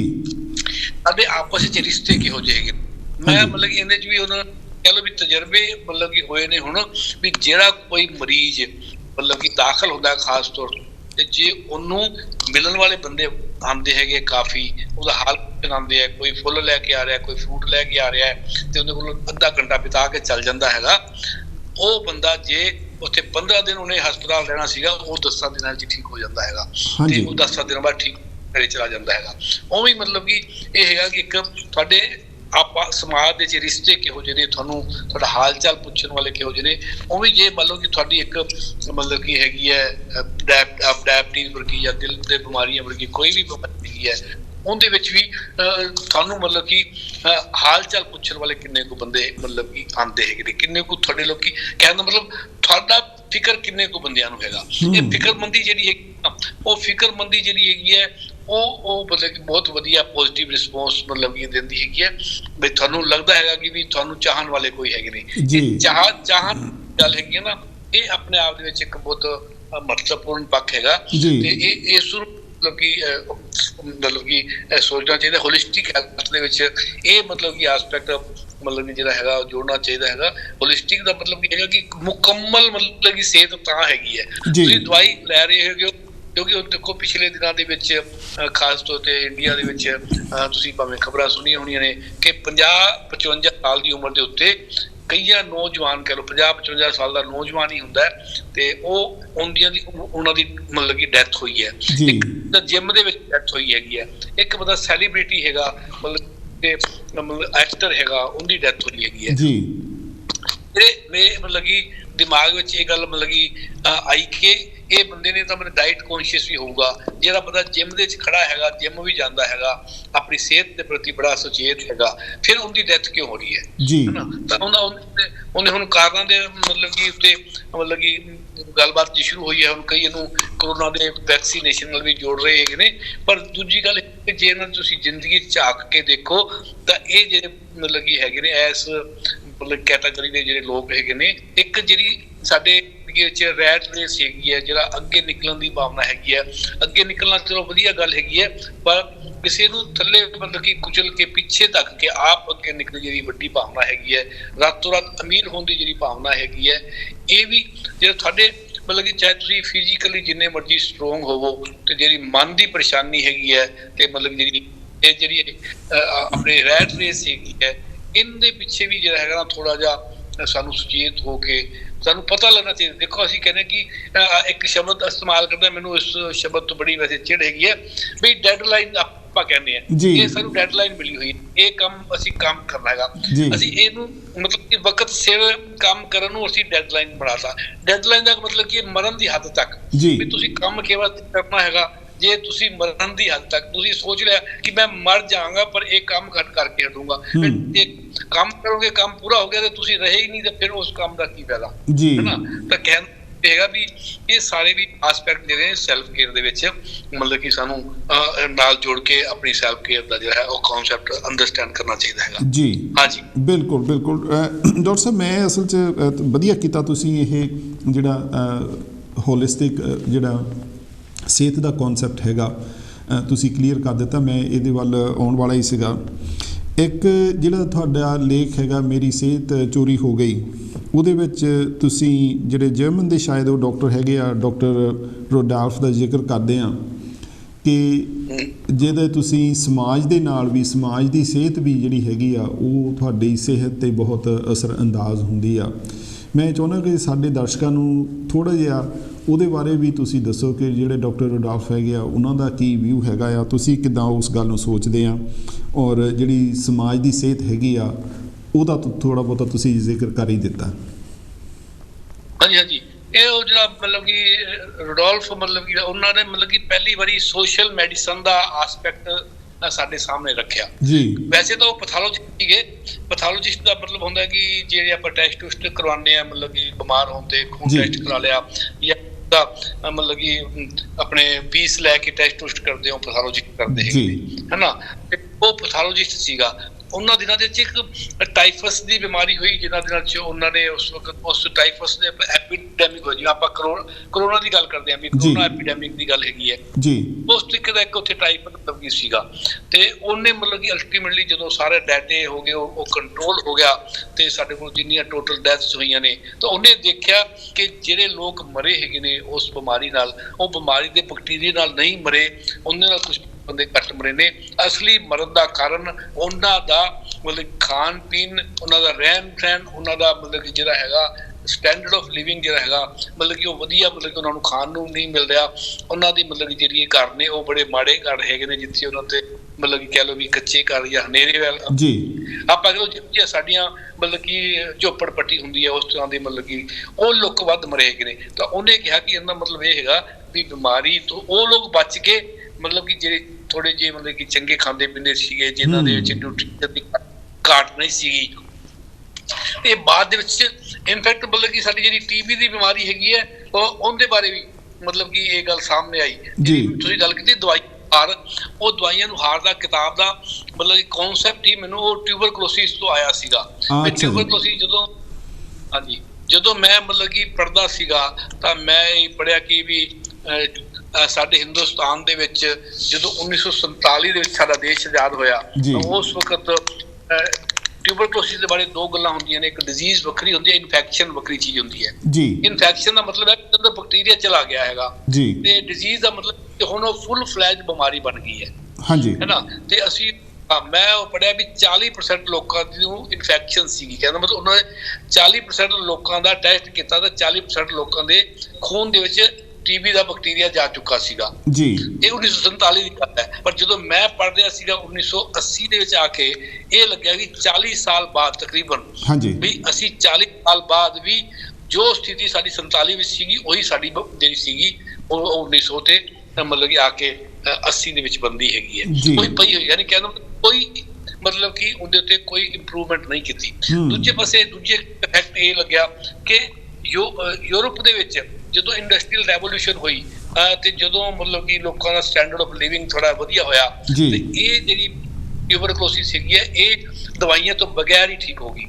ਅੱਛਾ ਜੀ, ਕੋਈ ਨਵਾਂ ਕੇਸ ਨਹੀਂ ਆਇਆ। ਯਾਨੀ ਕਿ ਸਾਡੇ ਮਤਲਬ ਕਿ ਵੀ ਦਵਾਈਆਂ ਵੀ ਇਜਾਦ ਹੋ ਚੁੱਕੀਆਂ ਸੀ ਜਦੋਂ ਮਤਲਬ ਕਿ ਅਸੀਂ ਇੱਥੇ ਸ਼ੁਰੂਆਤ ਕੀਤਾ ਪ੍ਰੋਗਰਾਮ, ਅਸੀਂ ਨੈਸ਼ਨਲ ਟੀਬੀ ਕੰਟਰੋਲ ਪ੍ਰੋਗਰਾਮ ਸ਼ੁਰੂ ਕੀਤਾ। ਦਵਾਈਆਂ ਦੇ ਹੋਣ ਦੇ ਬਾਵਜੂਦ ਵੀ ਇਨਫੈਕਸ਼ਨ ਰੇਟ ਦੇ ਵਿੱਚ ਕੋਈ ਮਤਲਬ ਕਿ ਤਬਦੀਲੀ ਨਹੀਂ ਸੀ ਆਈ।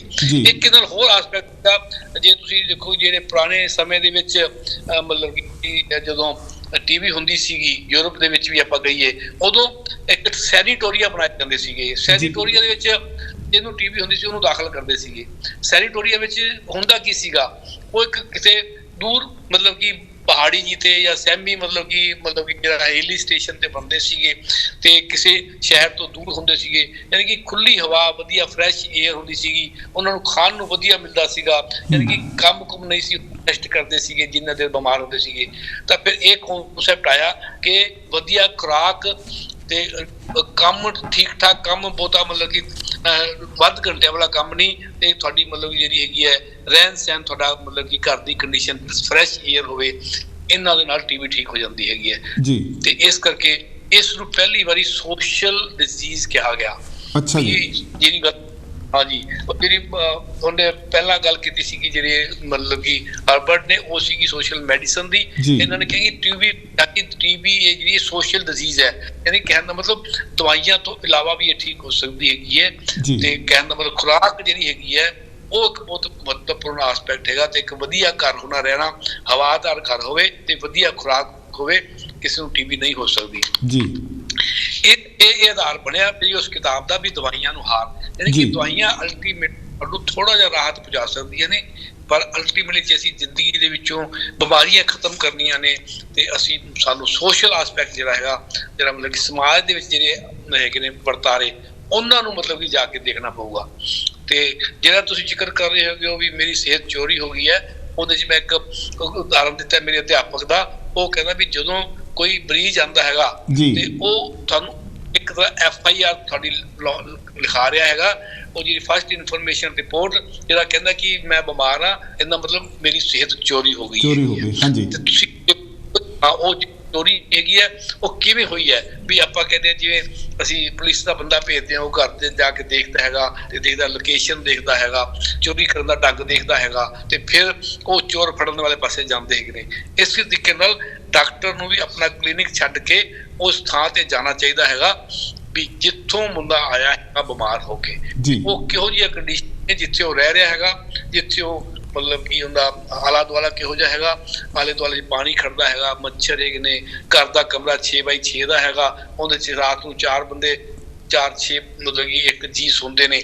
ਤਾਂ ਕਹਿਣ ਦਾ ਮਤਲਬ ਵੀ ਇਹ ਸਾਰਾ ਆਸਪੈਕਟ ਤੁਸੀਂ ਦੇਖੋਗੇ, ਫਿਰ ਤੁਹਾਨੂੰ ਪਤਾ ਲੱਗੋ ਵੀ ਅਸਲੀ ਜਿਹੜਾ ਹੈਗਾ ਉਹ ਮਸਲਾ ਕਿੱਥੇ ਖੜਾ ਹੈਗਾ ਜੀ। ਹਾਂਜੀ ਜੀ। ਮੇਰੇ ਦਰਸ਼ਕੋ, ਜਿਹੜੀ ਗੱਲ ਅਸੀਂ ਸੈਲਫ ਮੈਨੇਜਮੈਂਟ ਦੀ ਕਰ ਰਹੇ ਹਾਂ, ਉਹਦੇ ਵਿੱਚ ਅਸੀਂ ਇਹ ਸਾਰੇ ਹੀ ਜਿਹੜੇ ਆਸਪੈਕਟ ਹੈਗੇ ਆ, ਉਹ ਤਾਂ ਤੁਹਾਡੇ ਨਾਲ ਜਿਹੜੇ ਹੈਗੇ ਡਿਸਕਸ ਕਰ ਰਹੇ ਹਾਂ ਕਿ ਇਹ ਸਾਰੇ ਹੀ ਸਾਡੇ ਜਿਹੜੀ ਹੈਗੇ ਆ ਸਾਡੀ ਸਿਹਤ ਦੇ ਪ੍ਰਤੀ ਇਹ ਵੱਡਾ ਫੈਕਟਰ ਜਿਹੜੇ ਹੈਗੇ ਆ, ਉਹ ਸਾਡੀ ਸਿਹਤ ਨੂੰ ਵਿਗਾੜਨ ਦੇ ਵਿੱਚ ਵੀ ਔਰ ਸਾਡੀ ਸਿਹਤ ਨੂੰ ਸੁਧਾਰਨ ਦੇ ਵਿੱਚ ਵੀ ਇਹਨਾਂ ਦਾ ਉੱਡਾ ਹੀ ਵੱਡਾ ਰੋਲ ਆ। ਜਿਵੇਂ ਹਰੇਕ ਬੰਦਾ ਜਿਹੜਾ ਹੈਗਾ ਉੱਥੇ ਪੈਸੇ ਬਣਾਉਣ ਦੀ, ਜਿਵੇਂ ਡਾਕਟਰ ਸਾਹਿਬ ਉਹਨਾਂ ਨੇ ਵੀ ਕਿਹਾ ਕਿ ਦੌੜ ਦੇ ਵਿੱਚ ਲੱਗਾ ਆ, ਉਸੇ ਦੌੜ ਦੇ ਵਿੱਚ ਉਹ ਖਾਣੇ ਦੇ ਵਿੱਚ ਮਿਲਾਵਟ ਕਰਨ ਤੋਂ ਜਿਹੜਾ ਹੈਗਾ ਉਹ ਗੁਰੇਜ਼ ਨਹੀਂ ਕਰ ਰਿਹਾ, ਕਿਉਂਕਿ ਉਹਨੂੰ ਪੈਸੇ ਚਾਹੀਦੇ ਆ। ਪਰ ਜਦੋਂ ਉਹਦਾ ਦਿੱਤਾ ਖਾਣਾ ਕੋਈ ਹੋਰ ਖਾਂਦਾ, ਪਰ ਫਿਰ ਮੁੜ ਕੇ ਉਹਨੂੰ ਵੀ ਖਾਣ ਦੀ ਜ਼ਰੂਰਤ ਹੈ ਜਿਉਂਦੇ ਰਹਿਣ ਦੇ ਲਈ, ਉਹ ਫਿਰ ਖਾਣਾ ਕਿਤੇ ਹੋਰ ਲੈ ਕੇ ਆਉਂਦਾ, ਔਰ ਜਿਹੜਾ ਉਹਨੂੰ ਵੀ ਖਾਣਾ ਮਿਲਦਾ ਉਹਦੇ ਵਿੱਚ ਵੀ ਮਿਲਾਵਟ ਹੁੰਦੀ ਆ, ਕਿਉਂਕਿ ਉਹਨੇ ਮਿਲਾਵਟ ਕੀਤੀ ਆ, ਦੂਸਰਿਆਂ ਨੇ ਵੀ ਮਿਲਾਵਟ ਕੀਤੀ ਆ। ਸੋ ਸਾਰਿਆਂ ਬੰਦਿਆਂ ਦੀ ਜਿਹੜੀ ਹੈਗੀ ਆ, ਜੋ ਵੀ ਉਸ ਸਮਾਜ ਦੇ ਵਿੱਚ, ਉਸ ਭਾਈਚਾਰੇ ਦੇ ਵਿੱਚ ਰਹਿਣ ਵਾਲੇ ਲੋਕ ਆ, ਉਹਨਾਂ ਸਾਰਿਆਂ ਦੀ ਸਿਹਤ ਖਰਾਬ ਹੁੰਦੀ ਆ।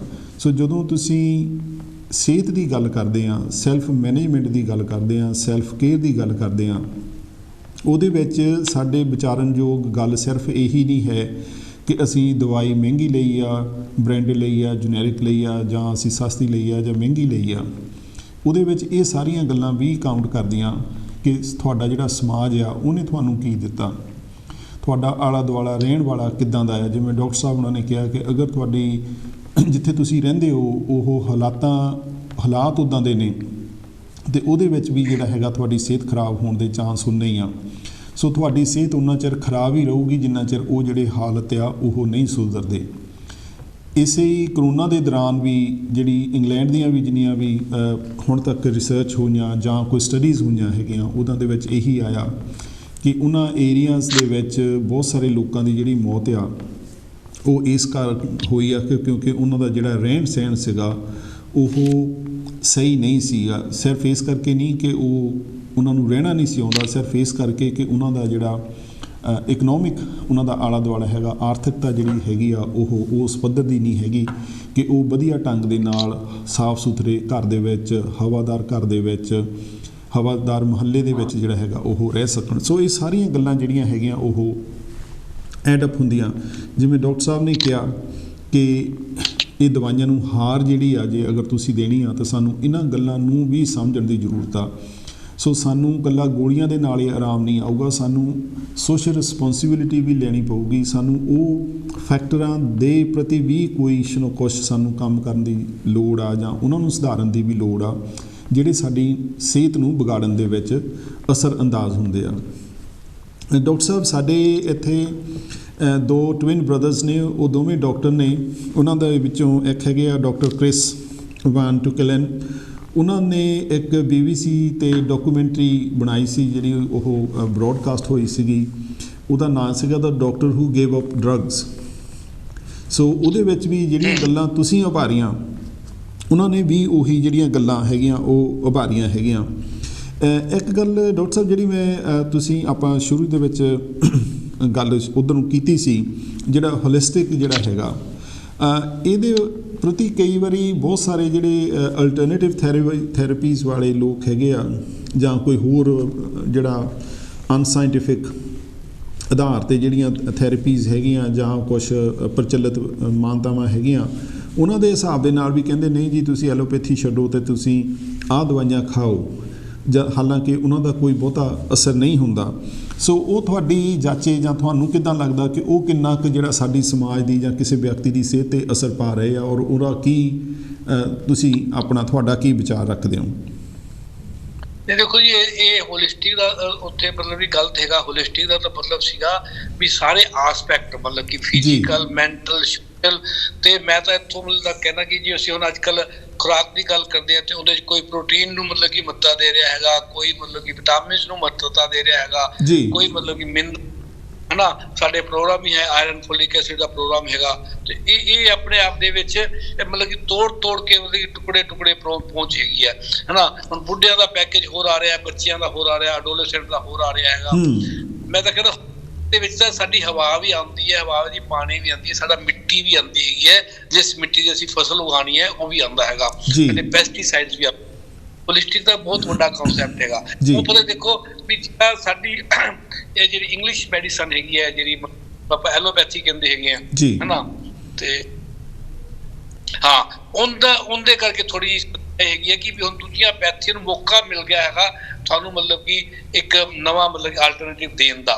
ਅਸਲ ਦੇ ਵਿੱਚ ਉਹ ਹੋਲਿਸਟਿਕ ਅਪਰੋਚ ਨਹੀਂ ਹੈਗੀ, ਉਹ ਤੁਹਾਡੀ ਆਪਣਾ ਇੱਕ ਵੱਖਰਾ ਤੁਸੀਂ ਮਤਲਬ ਉਹਨੂੰ ਕਰ ਰਹੇ ਹੋ। ਜਦੋਂ ਤੁਸੀਂ ਫਿਰ ਟੁਕੜੇ ਕਰ ਰਹੇ ਹੈਗੇ ਉਹ ਚੀਜ਼ਾਂ ਨੂੰ, ਗੱਲ ਤੇ ਕਿ ਤੁਸੀਂ ਇਹ ਕਹੋ ਵੀ ਤੁਸੀਂ ਆਹ ਵੀ ਲੈ ਰਹੇ ਹੋ, ਤੁਸੀਂ ਵਧੀਆ ਲੈ ਰਹੇ ਹੋ, ਪਰ ਆਹ ਵੀ ਨਾਲ ਲੈ ਲਓ, ਇਹਦੇ ਨਾਲ ਆਪ ਫਾਇਦਾ ਹੋ ਜਾਊਗਾ। ਉਹ ਆਸਪੈਕਟ ਨੂੰ ਮਤਲਬ ਕਿ ਤੁਹਾਡਾ ਅੰਡਰਸਟੈਂਡ ਕਰਨ ਦੀ ਮਤਲਬ ਕਿ ਲੋੜ ਹੈਗੀ ਹੈ। ਤੇ ਜਿਹੜੀ ਮੈਂ ਗੱਲ ਕਰਦਾ ਇੱਕ ਹੋਰ ਆਸਪੈਕਟ ਮੈਂ ਜੋੜਨਾ ਚਾਹੁੰਦਾ ਸੀਗਾ ਦਵਾਈਆਂ ਨੂੰ ਹਾਰ ਦੇ ਵਿੱਚ, ਉਹਦੇ 'ਚ ਇਹ ਹੈਗਾ ਕਿ ਜਿਹੜੀ ਸਾਡੀ ਸਿਹਤ ਦੇ ਵਾਸਤੇ ਪ੍ਰਾਈਮ ਨੰਬਰ 1 ਚੀਜ਼ ਤੇ ਹੈਗੀ ਹੈ ਸਾਡੀ ਡਾਈਟ। ਜੇ ਅਸੀਂ ਮਤਲਬ ਕਿ ਆਪਣਾ ਦੇਖੀਏ, ਅਸੀਂ ਜਦੋਂ ਪਹਿਲਾਂ ਹੋਇਆ ਕੁਦਰਤ ਦੇ ਵਿੱਚ ਅੱਜ ਤੋਂ ਜਦੋਂ ਵੀ ਲੱਖਾਂ ਸਾਲ ਪਹਿਲੇ, ਤਾਂ ਮਤਲਬ ਕਿ ਸਾਨੂੰ ਮਤਲਬ ਕਿ ਸਿਹਤਮੰਦ ਰੱਖਣ ਵਾਸਤੇ ਸਾਡੀ ਖੁਰਾਕ ਕੀ ਸੀਗੀ, ਜੋ ਸਾਡੇ ਜਿੱਥੇ ਵੀ ਅਸੀਂ ਪੈਦਾ ਹੋਏ, ਜਿੱਥੇ ਵੀ ਅਸੀਂ ਰਹੇ, ਉਹ ਜੋ ਆਲੇ ਦੁਆਲੇ ਸਾਡੇ ਖੁਰਾਕ ਸੀਗੀ, ਉਹਨੇ ਮਤਲਬ ਕਿ ਸਾਨੂੰ ਉਹ ਹੈਗਾ ਮਤਲਬ। ਪਰ ਦੂਜੇ ਪਾਸੇ ਦੇਖੋ ਅੱਜ ਦੀ ਤਰੀਕ ਦੇ ਵਿੱਚ ਜਿਹੜੀ ਮਾਲ ਨਿਊਟ੍ਰੀਸ਼ਨ ਹੈਗੀ ਹੈ, ਖੁਰਾਕ ਦੀ ਘਾਟ ਦੀ ਗੱਲ ਕਰੀਏ, ਜੇ ਤਾਂ ਆਪਾਂ ਕੁਦਰਤ ਵੱਲ ਦੇਖੀਏ ਤਾਂ ਕੁਦਰਤ ਨੇ ਹਰੇਕ ਜੀਵ ਦੇ ਵਾਸਤੇ, ਉਹਦੇ ਵਾਸਤੇ ਜ਼ਰੂਰਤ ਵਾਸਤੇ ਬਹੁਤ ਕੁਝ ਪੈਦਾ ਕੀਤਾ ਹੈਗਾ।